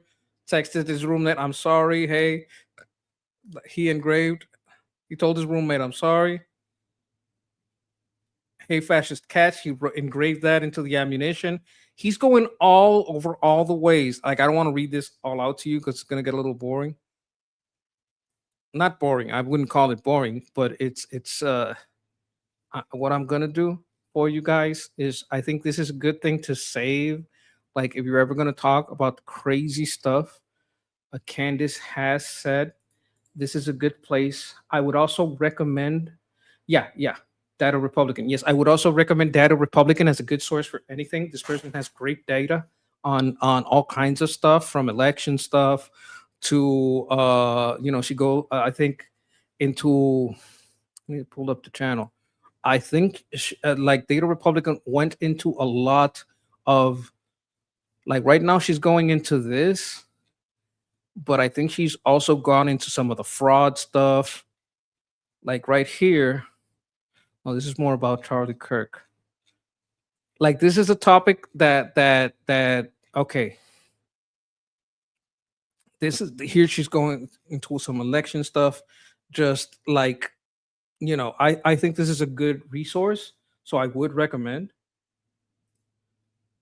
She broke yes, thank you. That's what I was trying to remember, because I was like, there is a story that like kind of like, got her like into the mainstream. Like she was always like in known, but like kind of like broke her into a little bit more fame. That's the one. Thank you. She did break the USA story the USA story right open. Now I want to go into this video. I believe that Tyler Robinson from Data Republican. Make sure I have the volume up. Okay, let's go. Is it Tyler Robinson, who did not attend UVU, had never been on UVU campus, packed up his car that day, jumped onto a rooftop, figured out how to like jump around like Spider-Man, and just knew exactly where Charlie Kirk would be seated, despite having never been there. I don't think Tyler Robinson was there. You don't think he was there? No. I think he's a total patsy. I think they get lookalikes and they got everybody wearing the same outfit. I think he played a role, and I believe that what he did was he picked up clothes and he dumped them behind the Dairy Queen. I think he had a role, but I do not believe that Tyler Robinson is the person who was walking. Just running cover for Charlie Kirk's murder, distracting the conversation about how the lefties are fucking killing the greatest speakers among us, and derailing the conversation from all, like, if it wasn't for people like this, the conversation wouldn't be, did Israel do it? The conversation, because that not even Nick Fuentes thought that Israel killed Top Goy, as he calls him. Like the conversation would be, hey, why are these people killing us, shooting at our facilities, and why is no one investigating? Where the hell is Pam Bondi on this?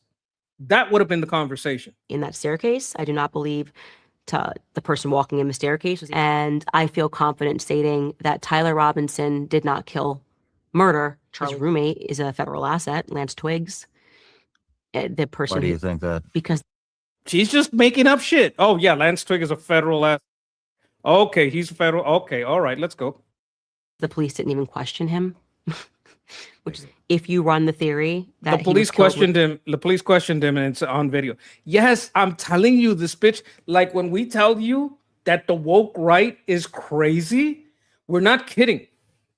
A PE patent shape charge, then they all suddenly start to make sense. Why they wouldn't bring the bomb dogs over to where Charlie died was that he was shot from below. Because I watched his shirt go out, and I watched the friction of his body, and I saw that his necklace broke before he was hit. I thought, honest to God perspective, I believe she is a tried and true psychopath. I'm going to tell you something. Truly. There's only one And form I'm not of saying that's redemption theatrical. for I'm right now, not you know, her, not the trying to be person in front of her hyperbolic. right I now. mean- The only form of redemption for the person in front of her is for the person in front of her to bring on someone like Milk Bar TV or someone like Data Republican, someone who could like just let's go to the videos, watch this, now watch this, watch this, now watch this. Like clinical. Just dismantle. Like, you know, Joe Rogan did. Oh my gosh. Joe Rogan did this to some guy that was talking about apocryphal text in the Bible and blah, blah, blah. And then they bought someone else who just destroyed him. Like that. They should have her and then have someone come back on the show and absolutely destroy her. That's the only way to redeem. Psychopath. That Erica Kirk is a psychopath? This guy. The only redemption for this guy is for this guy to bring someone on that can dismantle Candace Owens. Sean Ryan. Sean Ryan have shame, if only. I don't know. Like, if I was him, that's what I'd be trying to do. Ritualistic thing, or Yeah, so for 2 minutes, the people who orchestrated his assassination, it was ritualistic. I mean, when you told me at dinner that he was assassinated in the middle of a pentagram, Mhm. I was like, "Holy shit!" Oh yeah, he was in the middle of a pentagram, guys. Do you When see the someone shit? sent me an old Freemason Bible, and it showed how they believe that you have to be in a pentagram to sacrifice someone. Literally shows Someone sent me a Freemason. What the fuck is she talking about? Freemason Bibles. What the fuck is this? Why are we listening to this crazy bitch? you, like there's a map inside of the Freemason Bible. And I looked at it and I said, Charlie was sitting in a pentagram. Do you think he was killed because he was going against Israel? towards the end? 1000%. Why? What the fuck is this? This bitch is so crazy. They're all pathological liars, very dangerous people. Yes. Yes.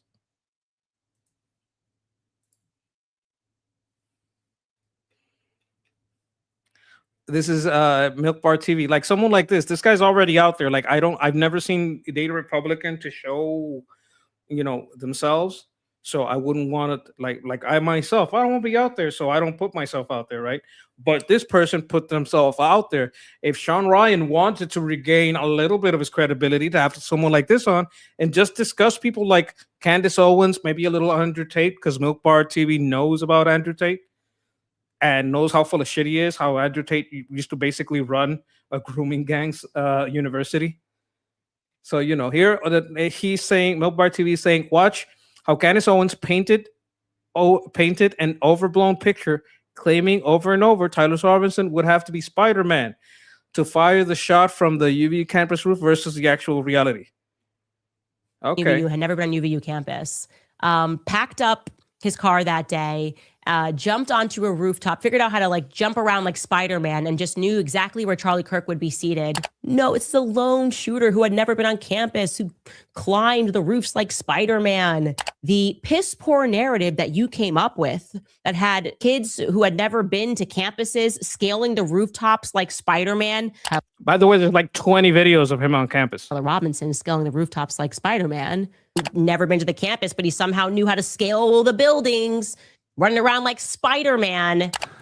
This is an image looking across the parking lot to the Losi building, and Mr. Robinson is appearing on the exterior staircase, which gives access to the it's just a staircase. Losi building roof and the area where the railing was. Now, the individual is now seen running across the rooftop of the Losi building, crouching down and then crawling to the corner of the building. Just until the reported shot was fired, individual then stands up and then moves across the building to the north. Do you see Mr. Robinson now? I do, yes. He's just arriving at the corner of the building. Mr. Robinson lowering and jumping off of the roof of the Losi building onto the grass area, and then moving away towards Campus Drive. And he appears to be carrying some kind of an object in his hand at this time. The piss poor narrative that you came up with, scaling the rooftops like Spider-Man, climbed the roofs like Spider-Man, running around like Spider-Man. The conspiracy theory.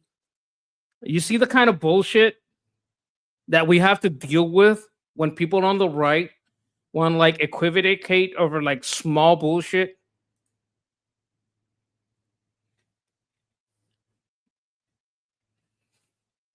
Hey, bitch, is this you about science? I have left the cult of science. Dinosaurs, that seems pretty fake and gay. Science is actually a pagan faith. The history of NASA is a cult and satanic. Space is fake and gay. The media said that I was the dumbest person in the entire world. Okay, let's take a look at this. Actually, what I am somebody who has left the cult of science. Dinosaurs, that seems pretty fake and gay. Because what I have now realized is that science, what it is actually, if you think about it, is a pagan faith. Science has become a pagan faith. Yes, that's what I actually believe. And I said, if I don't, you need to learn the history of NASA, of the Okay, everything is fake and gay because she is fake and gay. Apollo programs, which were occult and satanic. I'm telling you, space has always been exceedingly fake and gay. The media said that I was the dumbest person in the entire world. No. That's how I knew I was smart. No, I love it. Yeah. So this is one of the Tate brothers. I'll remind you that they admittedly run a grooming gang university out of the UK. Well, it was Romania. I think they were at the UK for some time, and the UK has arrest warrants out for them. Like, these people run a grooming gang university. Exactly. When the media That's how I knew I was onto it. Yeah. Actually, what I am somebody who has left. That's what we're talking about.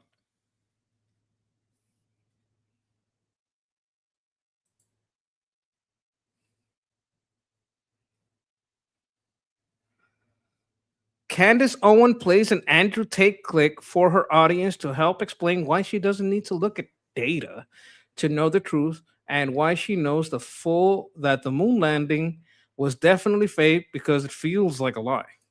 This clip to be extremely interesting. Take a listen. One of my habits now is ignoring all data. It's great. Oh I my love when God, people what the come to me and fuck say, am I "Actually, watching? We've got the data to prove." What the fuck is this? What are you going to prove to me? I can prove to you that the ice caps are melting. There's ice in my water right now. I'm going to leave the water unattended until the ice melts. Will the water overflow out of the cup? No. Why are all the richest, most important people in the world who are What the pushing fuck this does that scam have to do- buying Oh my beachfront God. homes? Oh, but the data says. The data's from the Matrix, and you are the Matrix, and the Matrix is still alive. Anyone who actually analyzes the data nowadays proves they're a dumbass. Have you seen that graph thing, that meme where you have the most stupid I'm sorry, this is pretty gross. people and the most intelligent people do the same thing? Then you have the midwit in the middle. Data is for midwits. You know? Well, the data says. Yeah, the data says. Well, actually, I guess statistically. I'm going to shrink this. The This is too pharmaceutical big. company who sells the jab made the data. Why are you even reading it? Why are you reading it? This There is were a little stupid better, right? people who sat there and said, the jab's made of 5G cellular data. And then there was extremely intelligent people like me who said, I don't trust these motherfuckers. And we both didn't get the jab. All the people in the middle were like, well, the data says, and the news said. They wouldn't just make us all take a jab for no reason. Jabby jab, jabby jab. If you even look at data nowadays, you're a dumbass. You should just know. Street smart people don't need data. We've just been around. You know? I've just been around. I just know things because I've just been around. Point. I'm unable to articulate the natural reaction that I have when somebody tries to sell me I garbage. had to can't skip. Okay, articulate I it when had to somebody skip. explains to I me. couldn't. Well, Look, I'm sorry. I couldn't stay on tape. Okay, I apologize. I just couldn't do it anymore. the moon landings definitely happened because this, and the firmament, and they could get. And I'm just like, no, I don't know. Instinctually, it just doesn't register to me. It just feels. Okay, that's enough. That's enough, Candace. Now, this is a classic. We've seen this one before. We're going to see it again. You don't believe dinosaurs are real. So this is the funny one. So this is one of the ones where I'm like, gut. I was like, dinosaurs. That seems pretty fake and gay. Savannah's from Tennessee. She's like, I've never believed in dinosaurs. Like literally, everyone thinks there's like some conspiracy behind it. Say they don't believe in God, but then tell them like dinosaurs aren't real and they fall apart. Like I'm like, okay, so they're just roaming the planet. And I was like, that's really interesting. But then because I got into and very much subscribe and believe and know to be true that there is a Christ conspiracy that's happening right now, which is listen. There is a person that kind of sent me this clips. All right. And I have to like apologize. Okay, wait. I apologize to you, my friend. I have just watched this. And if you had to suffer viewing any of this retardation, I want you to know from the bottom of my heart that I am sorry you had to suffer this retard. My show is doing great though. So great job. Thank you very much for finding this. It's exactly what I needed. And like 5 LOL. So he knows I'm kind of like actually apologizing. All right, because goddamn, like imagine you have to make someone go through this shit, right? Like you guys are like, you know, you guys are suffering, but your guys are like, look, we're into politics. We're kind of wanting to know what the enemy among us is into and how to dismantle them. And I'm kind of giving you weapons to show how retarded these people are, but then you have to suffer their retardation. So it's kind of like that, you know, it's a quid pro quo. Like you got to exchange knowing the retardation to be able to explain the retardation. You understand what I'm saying? Is the intentional removal of Christ because they want people not to believe in God, but instead to believe in humans. Well, that is what evolutionary theory was about. Because rather than making human beings believe that they had a creator, there was no concept of a dinosaur until 1850. That's very recent. And then within that same decade, they were like, dinosaur bones. And they started finding them everywhere. I'm like, okay, so nobody found them. And it is the case that dinosaur bones, for whatever reason, are always just found by the paleontologists. Like, it's not like you and me walking outside. I'm like, hey, a dinosaur bone. You don't believe dinosaurs. Okay, so you had to suffer that. All right. But now when someone says, hey, I just heard this and that from Candace Owens, you can just grab this link and show it, right? You can just say, no. This is who you're trusting about Charlie Kirk. You don't want to do that. See what else we got here. This one's Ian Carroll. This is another anti-Semitic retard. Yeah, let's see what they had to say about the papers. At least a couple of days, if not longer than that, before anything was removed from the scene. You didn't have to give permission to remove the tent? Me, personally? Right. No. So you're not sure when it was removed? No. And were you involved in the decision to pave over the dirt that was under the tent? At UVU? Uh-huh. No. Did you know that happened? Only because it was in the news. All right. But you don't know when or who ordered that? Nope. That's a pretty fucking nonchalant nope from the lead investigator.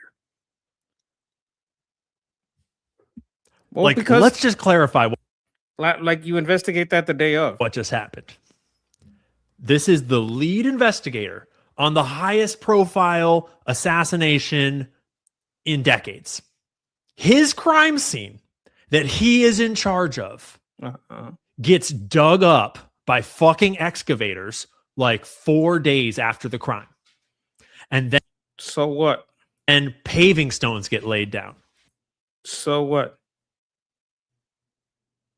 You got the guy, you got the bullets, you got the body, you got a camera that was right in front of it. You investigated the scene. What are you going to keep it intact for a year? What's the fucking problem here? On his crime scene. And he doesn't know who authorized it. He doesn't know anything about it. Well, the reason he doesn't know is because he didn't give an order to preserve it. Like, once you say, okay, we're done investigating here, people at the place can do whatever they want. Exactly. They go over it with a fine-tooth comb for the next 2 or 3 days. Once they have everything, take the pictures. It's fucking over. What do you want? Want to make it like a museum? What the fuck do you want? He didn't have to authorize it. It's no big deal. Nope. Fucking excuse me, bro. Excuse me. I don't see what the problem is here. That the lead officer learned that his own crime scene got fucking paved over. It's not his crime scene if he released the area. Once you release the scene, it's not your scene. It's someone else's private property.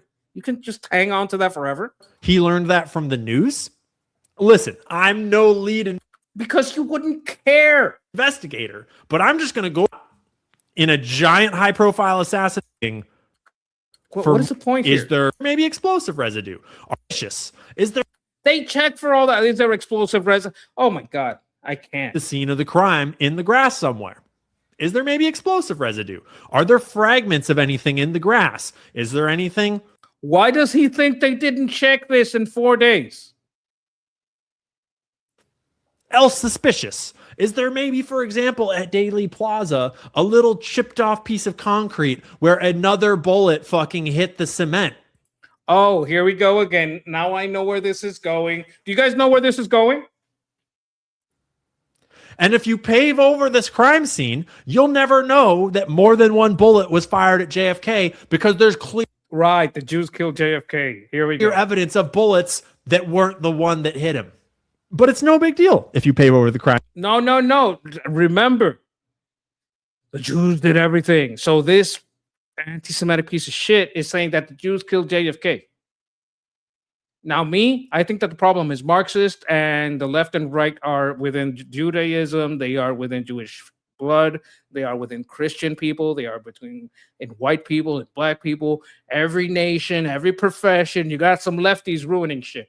It's not about the race. It's not about the religion. It's not about the profession. It's not about Hollywood. It's about the left. It's not about politicians. It's about the left. Are there some bad ones on the right? Yeah, sure. But mostly the people that are trying to work against individual rights are the bad guys. And they're in every nation, they're in every profession, they're in every race, they're in every religion, right? When you blame one religion, when you blame one race, you are running cover for a worldwide Marxist agenda. And people don't have to coordinate, they don't have to meet, they don't need a secret handshake. They work towards less individual right and more control that they wish to have over people.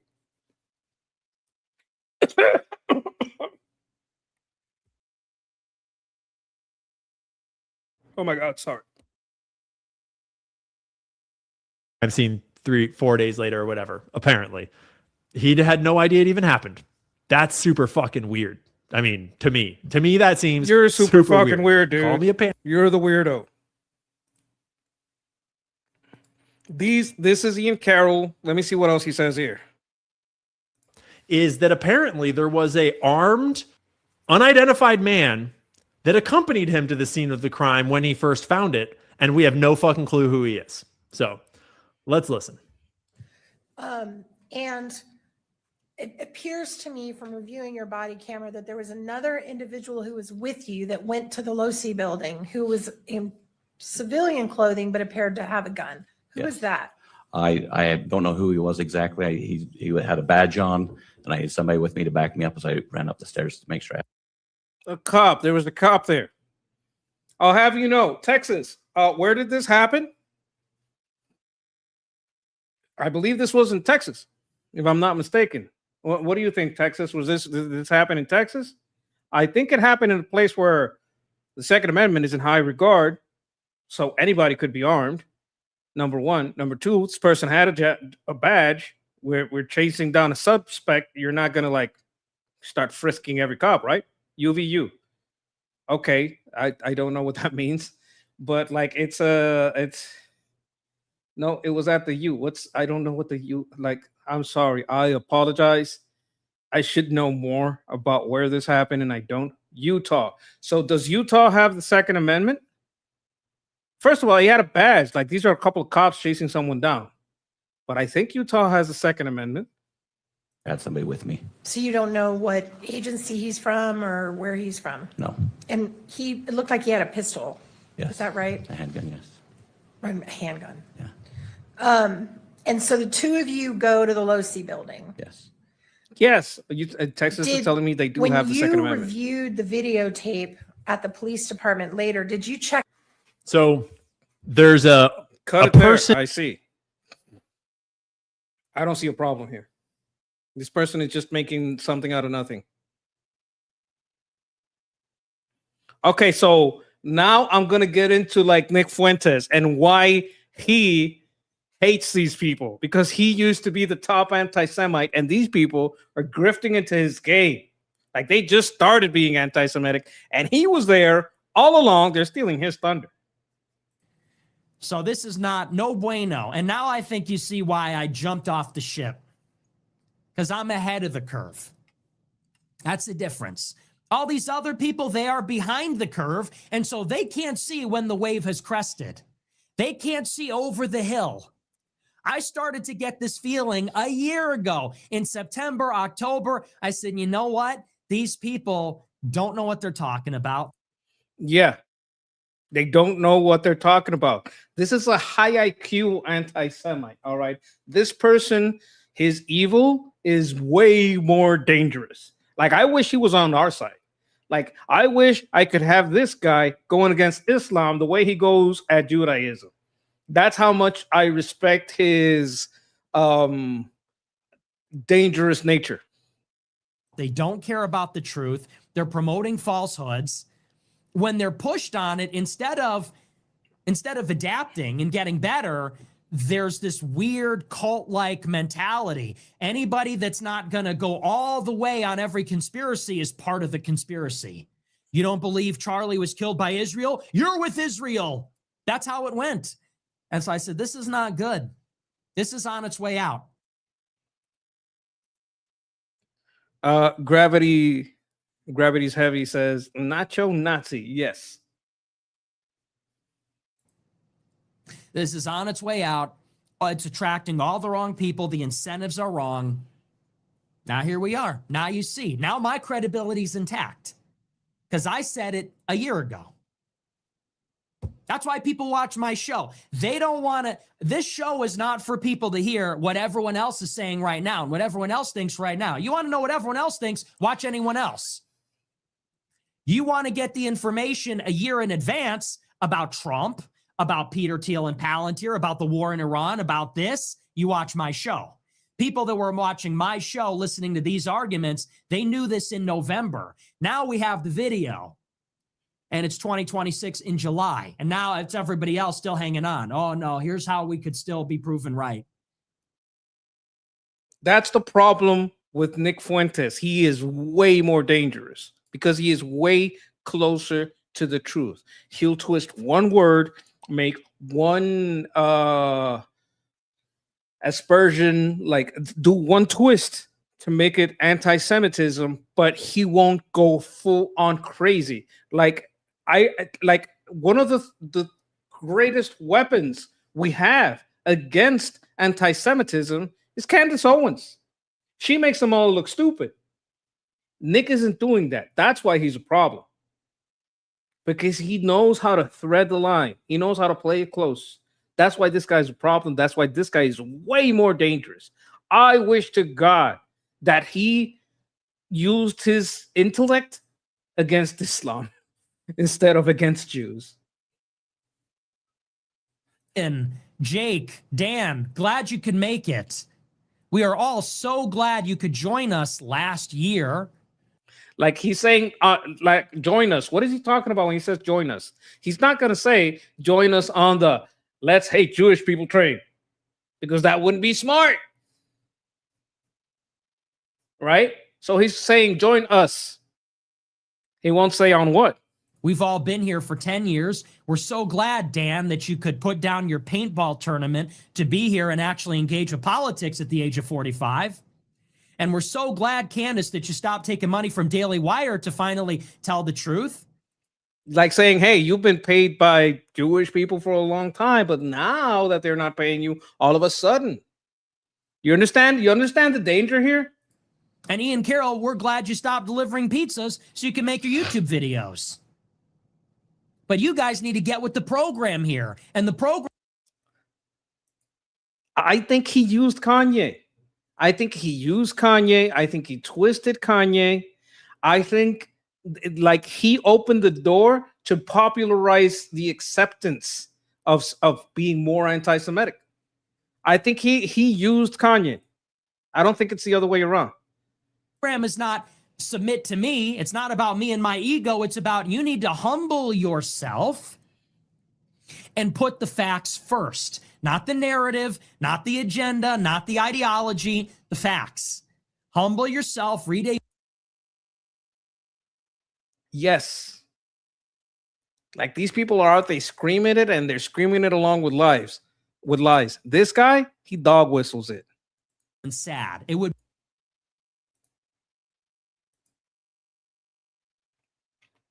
Oh, God. What's going on with the internet?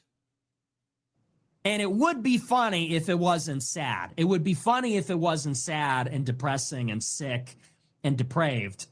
And like I said earlier, this is actually the clearest cut case I've ever seen of mass psychosis and mass hysteria. This is groupthink. That's all that is. It's not like there's any new evidence today that we didn't have on September 10th from the conspiracy side. None of that stuff ever really made any sense. None of that stuff ever really added up. Do you understand why he's so dangerous?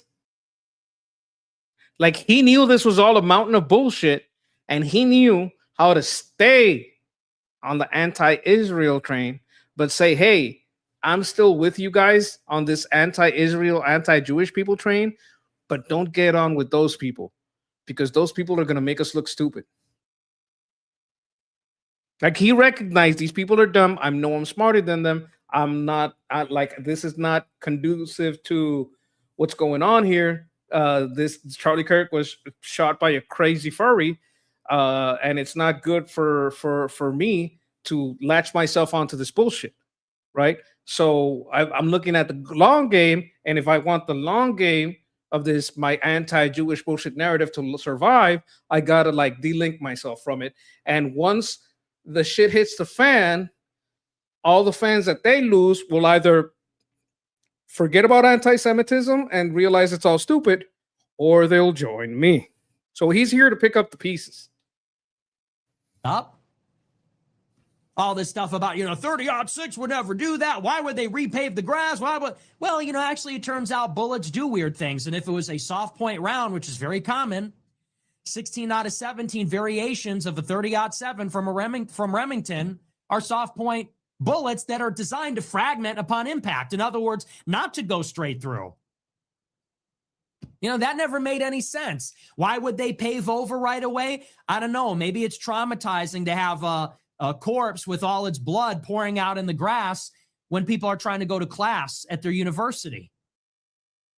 Not only that, Ian Carroll was trying to say, bullets aren't supposed to fragment when they hit a deer. How are you going to eat the deer meat? Motherfucker, you don't know how to clean. Oh my God, you don't know how to clean a carcass? You fucking idiot. You don't know what you're talking about.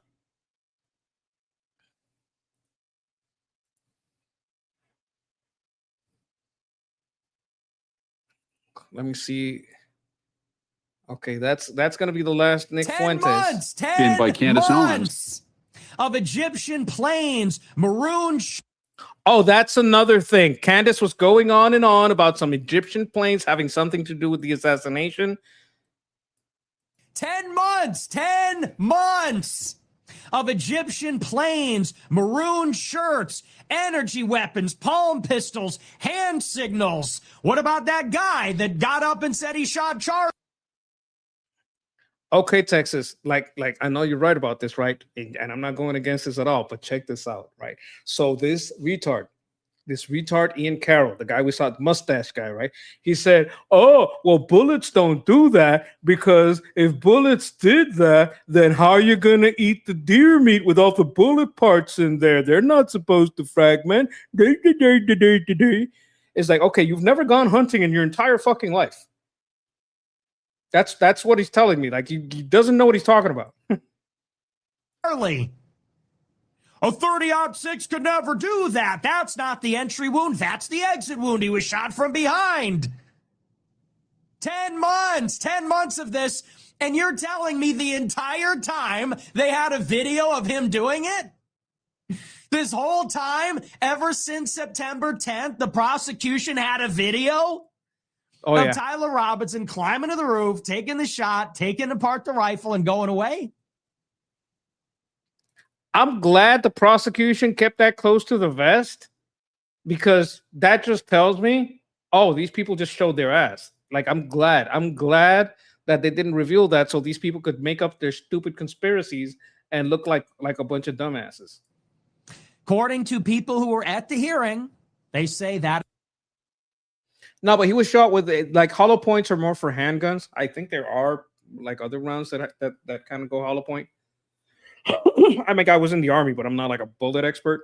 But hollow points are usually used more for civilian use, because kind of the point is that you don't want that bullet to hit a bystander. So like if you're a cop, right, and you have to like use deadly force, you don't want to hit a bystander because you're using a full metal jacket and that bullet went straight through. With a hollow point, that bullet is going to stop in the bad guy. That's kind of why they use it. Yeah, it's like he never heard a bird shot. Like, oh my God, you can't eat the bird then? That is exactly what the video shows. Now, you would think I'm going to be clear. I'm not like this super experienced hunter. Like most of my time I spent either in military, at least in the United States, most of my time was in military bases and in Florida and, Puerto Rico. Oh, cool. Excellent. Okay. But you understand what I mean about the law enforcement use, right? And another thing, this is something that these people don't do. Like, I will admit the limit of my knowledge. I will, if I'm wrong, I'll go, okay, you know what? Maybe I was wrong about that. But these people, they are wrong and they triple down. Do you understand what the problem is there? Like, they tripled and quadrupled down on being absolutely wrong. Like, I realized, hey, you know what? I'm just a monkey. I could be wrong about some things. Maybe if I Google some stuff, I'll get a little closer to the truth. I at least have a little humility about it, right? But these motherfuckers, no, that couldn't possibly happen. This evidence would put the case to rest, right? Charlie Kirk was struck in the neck, died instantly. 1 shot, 1 kill, 1 entry wound, no exit wound. We got the murder weapon. We have the killer's DNA on it. We got video of him placing him at the campus, video of him pulling the trigger. He confessed. His parents turned him in. The boyfriend testified he confessed. We got text messages, Discord messages, a written note. You would think that would be enough, but rest assured, here's how it's going to go. Today, the conspiracy crowd says that video is not as described. We have not seen the video. We don't believe what you're saying about what the video shows. So what happens when the video comes out? Now, like I said, I'm withholding judgment. We haven't seen it. We don't know. This is how it's been related and represented to us by people that have seen it firsthand. But if or when this video is revealed to the public and it shows precisely what people said it did, are people going to put this to bed and say, it's over, Tyler Robinson's a killer, case closed? I think they'll just say it's AI. As that's how all the other... Yeah, they are going to say it's AI. That's exactly what they're going to do. Because anything to prove has been treated so far. Anything to prove that it wasn't the lefty furry. That's the horseshoe theory. The woke left say, hey, it's okay. He deserved to die. And the woke right says it was the Jews. If we have video of Tyler Robinson on the scene, those were decoys. If we find DNA on the rifle, they say it's fake. The methodology's flawed. If we have a text confession, well, why did they take a screenshot of it? Oh, they have the data? Well, the software to retrieve the data came from Israel. And why would he confess anyway? Oh, the software, right. It was Israel. So fuck. That means we can't use any computers. Oh shit. Like you can't build a gaming PC without parts from Israel. I guess we're all fucked then, huh? Way, would you confess? I don't know. I'm not a 19-year-old that assassinates a Turning Point guy. Maybe. That's how all the other evidence has been treated. So, you know what? I just noticed that push-up. That is kind of funny. what do you think is going to happen when we finally get the video of Tyler Robinson shooting Charlie Kirk? As we all know, I don't think we'll ever get that video. The close-up, I think that's, at least for a long time, I think they're going to hide that. Oh, they'll just say it's fake too. That's fake. Are we sure it's him? That doesn't really look like him. It's grainy. It's a decoy. It's a body double. It's artificial intelligence. But it is truly mind-blowing that it has gotten this far. People pulling on every thread, exhausting literally supernatural explanations. We literally arrived at time travel and magical powers. That's Candace Owens. She's the one that arrived at time travel. In the astral realm. Not exaggerating. Those are all things that were said with complete sincerity before people would just say, yeah, a left-wing teenager, a left-wing autistic teenager shot a right-wing activist. Like, that's the craziest thing. Oh, it's a big coincidence. I don't know. I feel like that's kind of happening all the time. Exactly. That's why he's dangerous. Because in all his logical, rhetoric, he slips in blaming Israel for stuff. Like, he slips that shit in. That's why this guy is dangerous. That's why I wish to God one day, like, I don't know, he slips, falls on his ass, and flips to say, you know what? I'm going to use all my powers against, like, fucking Marxism and fucking, Islamic invasion and all this kind of thing. Because this motherfucker is dangerous. Very, very dangerous. And that kind of thing is something you'd want to use for good, and it's being used for evil, and I don't fucking like it. Megyn Kelly confronted with the reality, the insanity of Candace Owens. I saw this already. We're a little bit over, and I wanted to get to this one. Let me see how long this is. 3 minutes. I'm not going into this. Look, Megan, we'll do it next time. Like my guy, he did real good in getting me this information. We just went a little bit over time because I had to confront someone being like, nasty in the fucking comments at me while I was trying to be nice and shit. But yeah. What we're gonna do is we're gonna go to Ben Shapiro to close it out. Don't talk about suspicion. Now, what Ben Shapiro is about to do here, and I haven't seen him in a while, but what he's about to do here is become Candace Owens to Candace Owens. He's gonna do to Candace Owens what she did to Erica Kirk. It's what I haven't seen this, but I heard it's hilarious. You don't talk about suspicious. She got married in what is easily the weirdest love story of like all time. What a weird aspect ratio. Okay, 612. Okay, I don't know about that. I'm gonna take it down to 360 because we don't need like high detail. I just need the video to be synced. Okay, here we go, Ben. You don't talk about suspicious. She got married in what is easily the weirdest love story of like all time. I mean, she met her husband, George, and she barely knew him. And then they just got married. That's it. I'm pretty sure like the Tates introduced them. I'm pretty sure. I'm not absolutely sure, but I'm pretty sure. Like it was a party. The Tates were there. And there's a lot of people at that party, actually. But I don't remember too well. An op, okay? We're not stupid. We're not stupid. Okay, we're not stupid. That's an op. That's an op.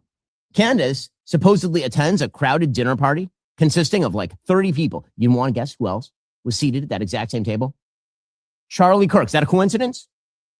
He was there when she met her husband. It was at that exact event that she met George Farmer, who was the wealthy son of prominent British Tory peer, Lord Michael Farmer. Here was Candace describing this with her husband, George. I sat next to you, and you basically said nothing to me. Correct. I did what I've done for the past 6 years.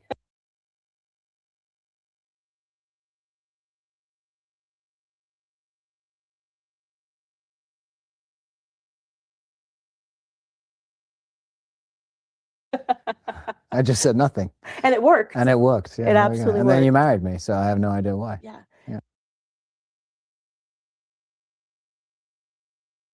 18 days later, Yeah, that's right. we get engaged.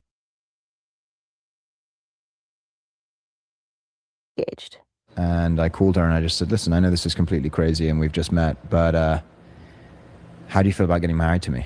Just real quick. I missed the bit where there was any sort of... There was literally nothing romantic had been said up to this point. Okay. Wow. It's very romantic. Nothing is said.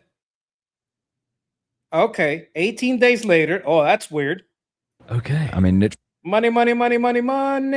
Like someone here has an idea what could have happened. So I missed... I guess that maybe that marriage is fake and gay, huh? Now, maybe that's what's fake and gay, her marriage. It's nothing. We hadn't gone on a date. We had not talked about marriage or the future or anything like that. All right. And and she said yes. Weird, because, there it is. I mean, does that sound natural to you? That's Candace getting canned like an ace. Canned ace. And now here, this is the Hermit King. The Hermit King of the internet has some words. We should Candace panicking. We Candace should is a fucking retard. listen to the Hermit Candace King. is a retard and sing Candace respect. panicking. Candace is a fucking retard. Candace is a retard, and the moment anybody that takes her seriously is also a retard. Does she say things that I agree with occasionally? Of course, a lot of people do. I mean, there are things that I agree with Karl Marx on. That doesn't mean that he's right. Doesn't mean he's not a retard. You understand? Maybe consumerism is a bad thing. But fuck Karl Marx. You understand what I'm saying? Sing Candace panicking. Candace is a fucking... I don't know why the internet is getting so iffy now. Retard. So, I mean, she's trying to make a buck off it. Well, I think that Candace Owens wrote herself into a corner with getting so extreme that she's basically attracted some of the most mentally ill people inside of her audience. And because of that, I think what happened is that she it's like once you start riding the tiger, you can't get off. You can't stop being that crazy conspiracy theory person. Once you cross that Rubicon, you don't go back to being normal. That's it. The bridge is burned. She's not wrong for asking questions. Warranted. She is wrong for asking questions because they're stupid questions. Like this whole, I'm just asking questions. What if it was alien Israeli Mossad Jews that shot Charlie Kirk? No, I don't want to hear you. Oh, I'm just asking questions. It's just a question. What if it was the robots? What if it was Israel? What if it was Benjamin Netanyahu that called out a hit on him? No, it's just fucking retarded. Bitch, then you'd be dead. That's the reality. Oh, well, Charlie Kirk, so this is the reason why they're going to kill Charlie Kirk is because, so Israel has this huge plan and they're going to control everything because, the Jews control it all. And now they're going to kill him because he's going to expose it. What are you doing? What are you doing right now? What are you doing? You're doing it. You're like at that time, her show was getting as much play as Charlie Kirk used to get. Like if Charlie Kirk was such a danger, so was she. Like this is a crazy premise to begin with, but I think that's an excellent point. So why aren't you dead? Why haven't they killed you? There's no logic. There's no reasoning. I think Asmongold is absolutely right about this. Okay, so here Ben goes into this for half an hour. I'm going to watch this for my own entertainment, right? But I'm going to put Ben's link here so you can watch his full show making fun of Candace. And I'm going to guess something. I'm going to guess that when he makes fun of her, he's going to clip in the crazy stuff that she has said. Like, you remember how said, oh, you got married in 18 days to a guy you didn't know without having going on a fucking date with him? Well, that's weird. And he put the clips in to prove what he was saying. I'm sure he does that this whole fucking half hour. So if he goes full Candace on Candace, I'm going to watch it with popcorn by myself. I'm going to enjoy it. I'm going to probably do it tomorrow. Like, I'm going to be real with you guys. I've had a terrible headache since yesterday.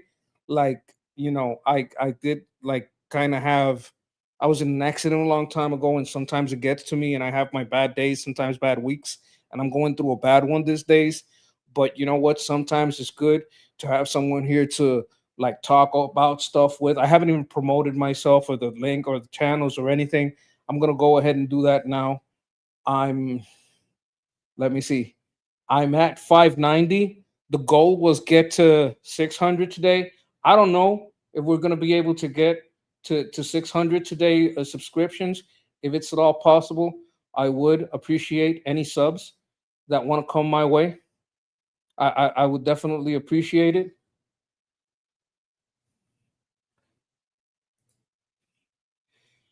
Yes, I will do that, but I'm going to do that tomorrow. I'm definitely going to do that tomorrow. Today, you know, like I said popcorn, but that's what I'm, you know what I'm going to eat.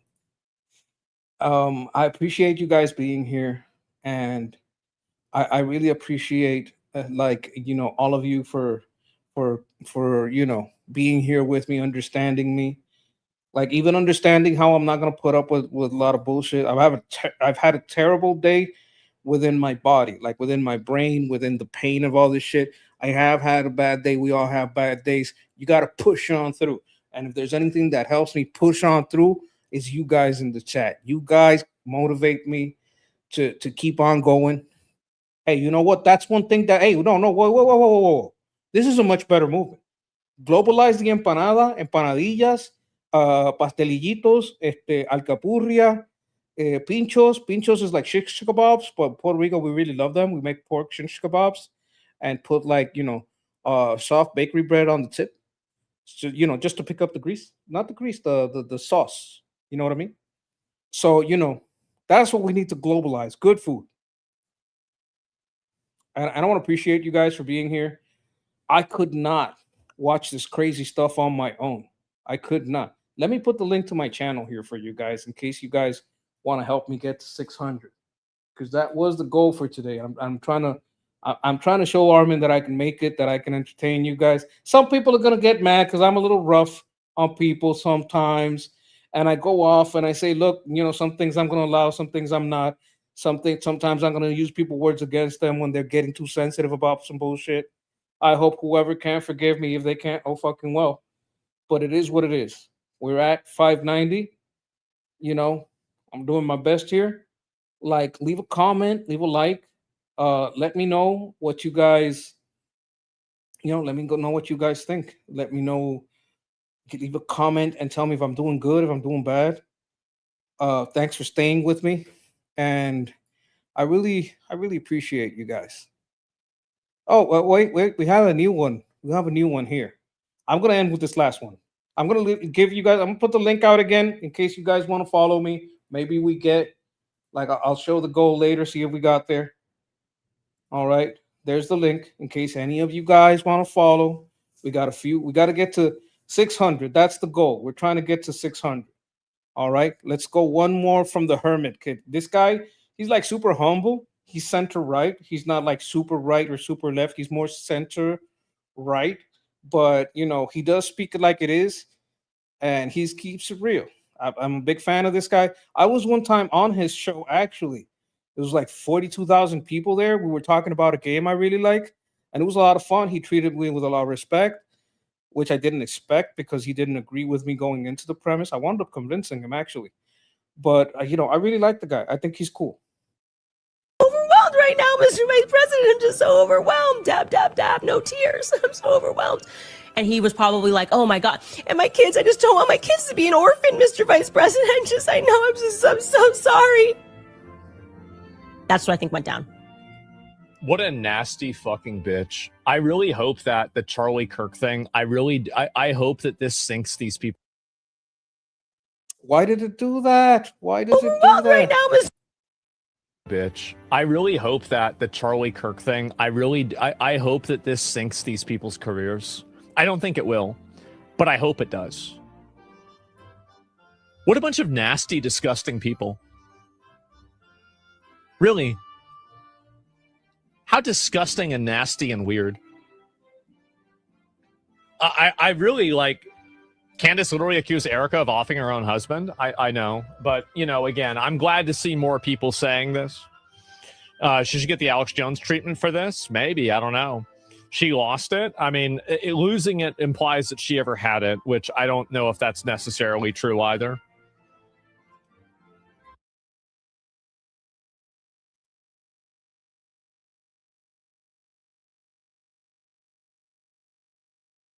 All right. We're going to be closing soon. What I wanted to get to some very relevant comments over here. I'm part Puerto Rican. What the fuck do I know? Oh, you knew. You knew. You knew. Ha ha ha. You know about the food, brother. So, you know, there is that. And over here, hey, Monkey, I think you might like someone. Name's Nuxtaku. Yes, Lord Nuxanor. Nuxtaku. He was on with Goldie and Armin. I have been watching him from many, many years. He's kind of like my inspiration in doing what I'm doing, because he's a person that he kind of has his private, his family life, like his mom, his woman, his family, and he doesn't want like his woman to be mixed into this shit, or his family. I don't know if he has kids, but if he has, that's his problem. Like, you keep it separate. Like you know, he wants to have like a separate life, and he knows that sometimes going at these nasty people, or like people within his circle who get really, really bitter, try to not like you notice that when I had a disagreement with this person earlier in the stream, they stopped calling me Monkey and started calling me Sketch, like trying to bring up my old name, like trying to dox my old identity. Like, I don't give a fuck, because I've been known Sketch here for a very long time. But you guys notice that, right? Trying to get offended, trying to like do that kind of shit. Like, there's people like that, and they'll come among you and they'll kiss everybody's ass, but they'll go attack the most effective among you. And they'll use their friendships. Oh, guys, protect me. But you gotta know, they come in and kiss everybody's ass, but they'll do that type of shit. And that's why some people like to keep their private life separate, because there's nasty people like that they, yeah, I saw the sketch. Like, yeah, you guys saw it. Like, some of you like, who's Sketch? Like, that's the kind of shit, right? Like, you got to notice that shit. Like, oh, I see where you're going with this. You're trying to like hurt me and find a way to hurt me, and you think that's going to hurt me, or that I'm trying to hide that, and that's why you keep highlighting that, right? Or you're trying to attack me because you're trying to call me a misogynist, you're trying to call me this, trying to call me that. You're trying to attack me by that because you think that's going to work, but you're just showing yourself, right? And you're going to notice that those people, they come in the door, they kiss everybody's ass. Right? They kiss everybody's ass, but then they go attack, like, you know, some people that are doing the most. We had that today in the group show. Some people like trying to interrupt, open the mic and interrupt Jeffrey. Jeffrey's one of the people that does the most, like within the group calls. Like, he's always on point there, trying to find the best information. And this person's trying to open the mic and trying to interrupt him and talk shit about him in the chat, right? So that kind of people you got to be careful of, right? So that's why I kind of detected that shit, that oversensitivity, And I'm like, nah, fuck this shit. I'm not putting up with this. I'm not placating it. I'm like, no.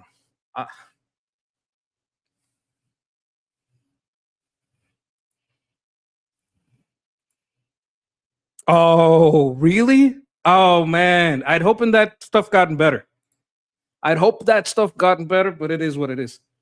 Yeah, man. Yeah, like that type. That like I. You got to notice what they were doing to Jeffrey over there, and you got to notice that kind of people. So thanks for standing by me too. I really appreciate that. I really do. Now, oh my God, I'm 5 away. I don't think I'm gonna make it.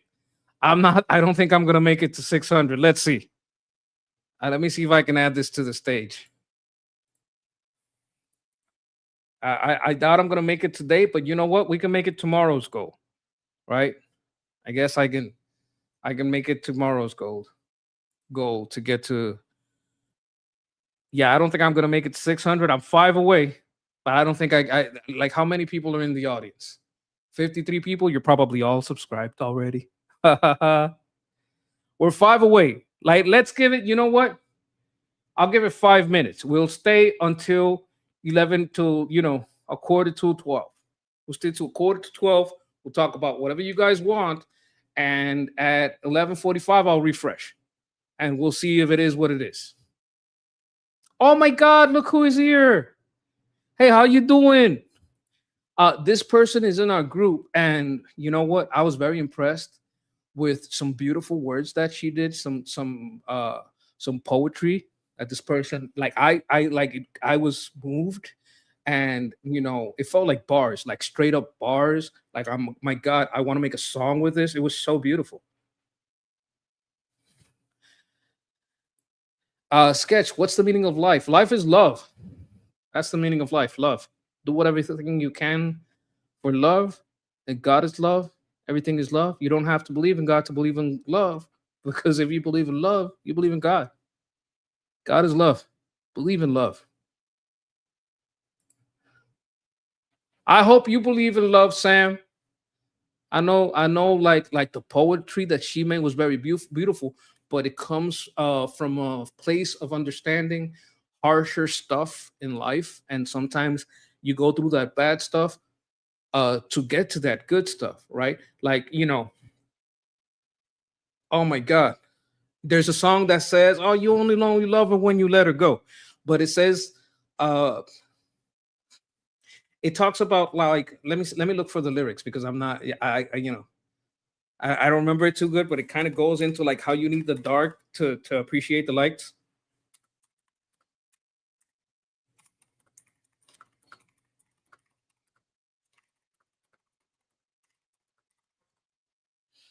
Passenger, let her go. Okay, let me see if I can find the lyrics.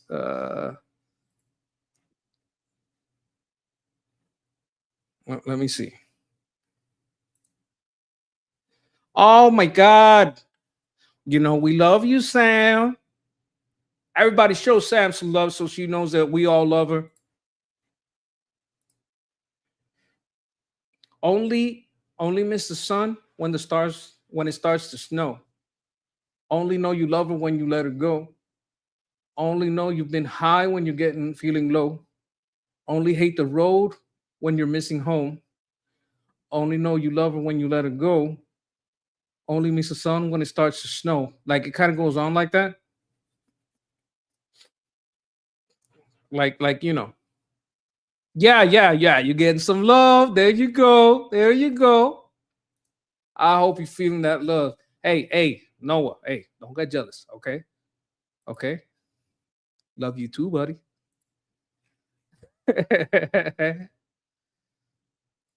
Yeah. You know what I think I could do to end it? Like, there's this song about like, I could review a song. There's this artist. What is this? What did I do? Remind me later. I don't know what did I do? Text him? No, I don't. What the hell is this?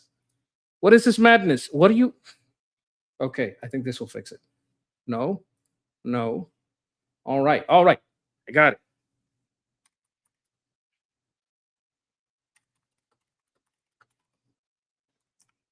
We're gonna react to this. This is how we're gonna end it. We're gonna react to this.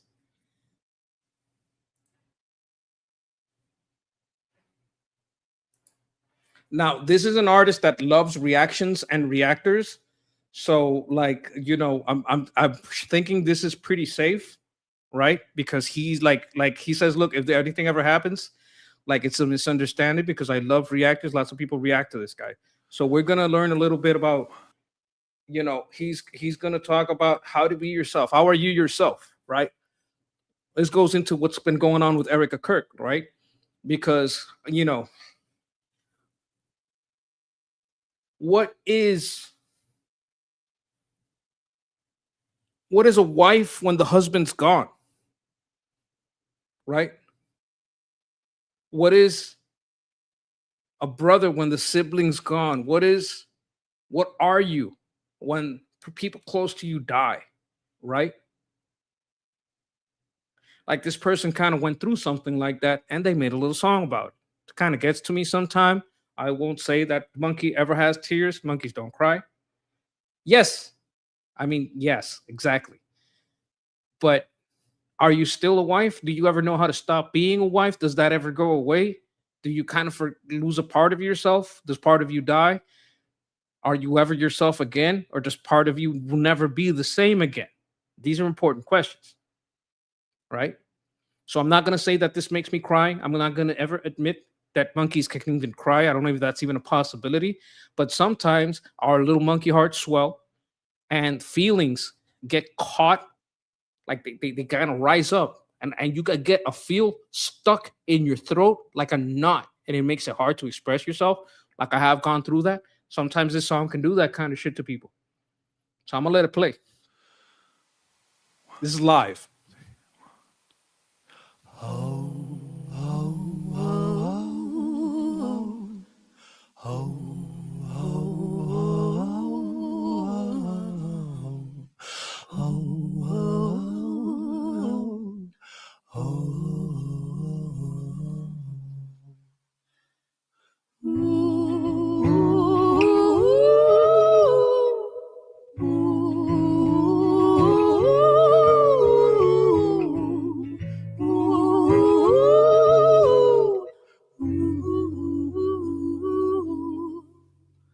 I don't feel safe in this bed.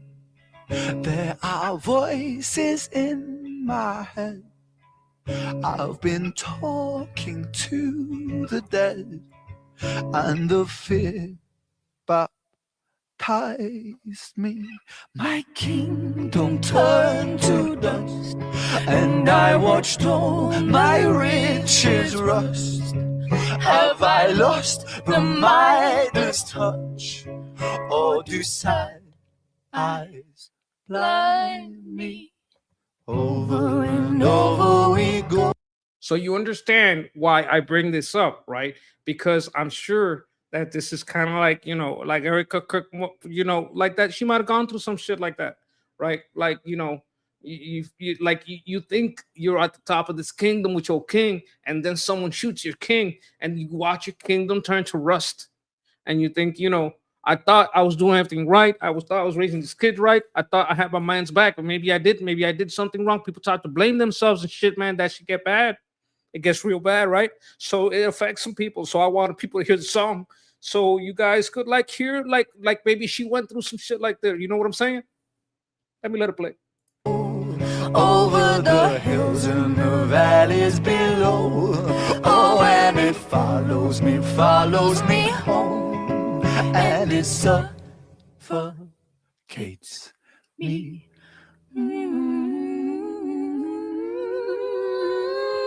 No, I can't breathe.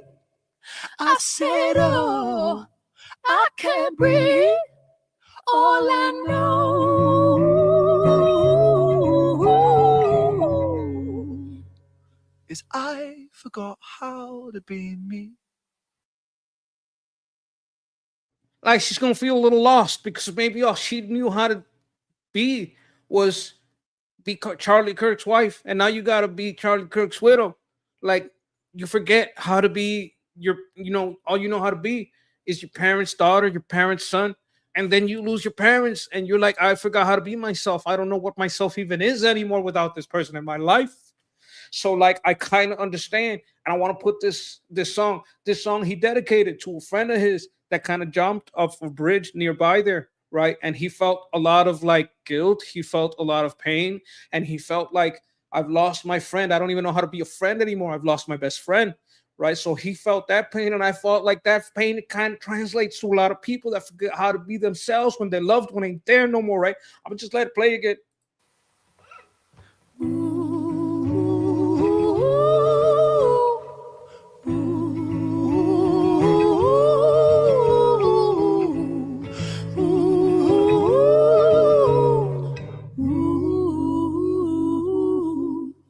I don't feel safe in these halls.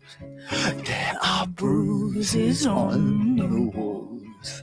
There are bodies in the floors, and they breathe so loudly. I wish I could move.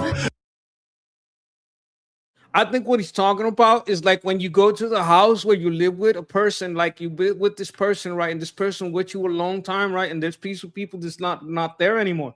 You feel haunted. You hear their voices in these halls because you've heard their voices in this place for years. You've heard their voices in this call in these halls. You've heard children play with dad, and he's not there anymore. And you know, and you got to go through this shit. That's why I think Candace is such a nasty bitch for going after Erica, because I know Erica probably went through some shit like this, right? Forgetting how to be yourself, being haunted by the place you are. Everything you look at is reminding of you. You know how to be Charlie's wife, but you don't know how to be nothing else right now. You forgot how to be yourself. You don't even know what you got to be right now. You got to be something you're not.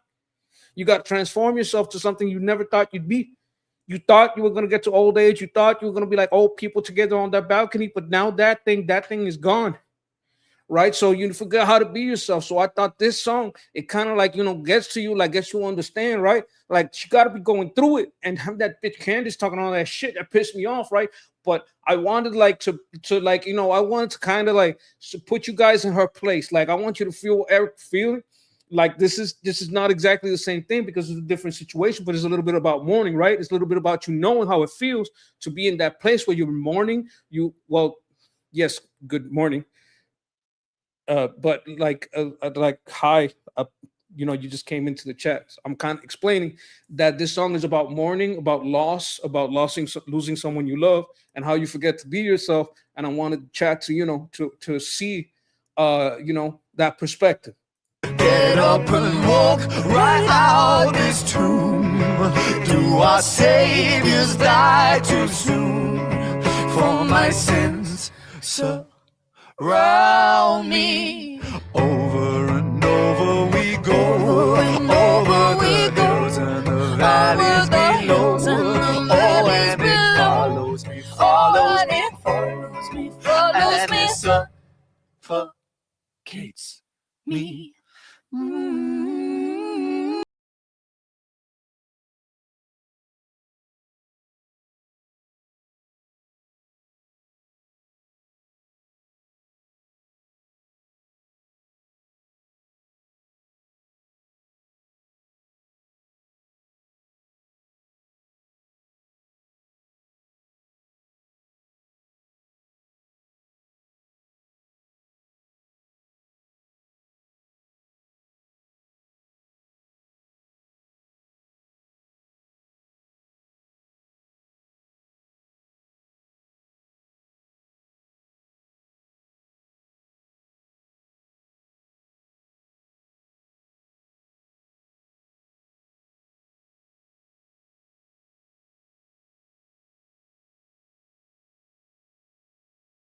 To get more personal, more about his story.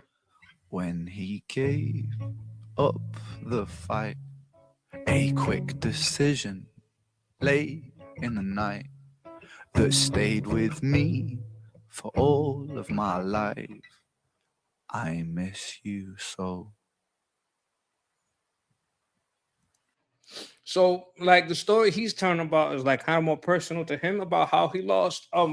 He had a friend, right? He had a friend that kind of like went off a bridge because his friend had a bad breakup, right? And for a long time, he was thinking about doing it himself. He was thinking about taking the plunge himself, right? But his friend went first. His friend went first. He had a sickness. His sickness was he had Lyme disease, misdiagnosed. NHS told him it was all in his head. Gave him a shitload of psychotropics, made everything worse for about 10 years. Point being, right, he felt so bad sometimes, his body felt so bad that he just wanted to give up. But, you know, unbeknownst to him, his friend had really bad breakup, did it himself, just gave up, right? Gave up the fight, jumped off that bridge, right? And he had to go through it, like go through it. It's like survive that loss. And he said, I can't do it because I know what it feels to be on the other side of it. And he decided that he wasn't going to do that himself. Once he had someone in his life do it, he's like, I don't want to put anybody through this shit, right? So I kind of understand like that perspective from him in particular, but I also understand like it's hard what you go through when you lose somebody, and you kind of like gotta, you gotta learn how to be something you don't know how to be. Like, like I'm guessing, and I don't know her personally, but my heart goes out to her. She's a widow. Like she always thought she was gonna be Charlie Kirk's wife, right? And that's what she was gonna be, right? And all of a sudden she has to face that she has to be Charlie Kirk's widow, and she was maybe really good at being the wife, doesn't know how to be a widow. This is some new shit, some shit she never expected, never wanted. And you forgot how, that's what the song says. I forgot how to be me because I'm not who I am. What I am is his wife, and I can't be that anymore. I can't be that. That's been taken. That's something that cannot, it can't be done. Now, over here, Texas was sharing with us. That's what I felt when my mom died. Yeah, it gets hard to breathe. Yeah, absolutely. I feel that. Like, I feel that. Like, like we all lose people, right? And I would just like, tell everybody, it is rough to lose people. So have mercy on people like Erica Kirk.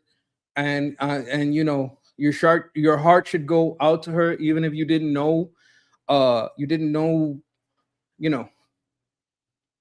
even if you didn't know Charlie, don't know anything about Erica, you got to know that Candace is doing some evil shit, and some of these people out here using this death for their agenda is doing some evil shit, and your heart should go out to people that lose their loved one. Oh, hey, if you like this song, like, you got to give props to the man Ren, right? This is Ren and Chinchilla. He's an excellent artist from the UK. He's Welsh, but I think he did a lot of his career in Brighton. So I would say that he's from Wales and from Brighton. Definitely UK, right? But Wales and Brighton are like his stomping grounds. And I think he's a wonderful artist, one of my favorites. Maybe next time, I'll tell you what, next time we'll check Chalk Outlines. We'll talk a little bit about the medical industry, and we'll talk about Chalk Outlines. That's another great song, right? That's another song that hits me because, well, the VA. If you know about the VA, you know about Chalk Outlines, right? You know how it is, So I got to leave it there. Let's see if we hit the goal. Did we hit the goal? Let's see. We're trying to get to 6. Oh my God, we made it. Thank you so much. We made it. Let me show you guys. I appreciate you guys. I love you guys so much. This means a lot to me. Thank you so much.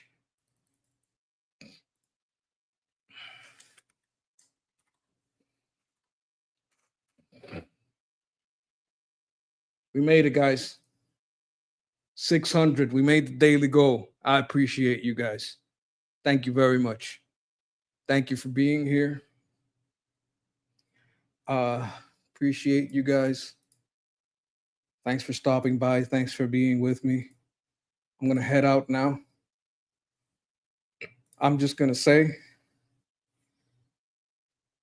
I want to bless you, bless your health, bless your wealth, bless your plans, bless your homes, bless your families, bless your loved ones, and everything you touch. I want you to have everything covered. All right? You guys have a good one. I'm out. Peace.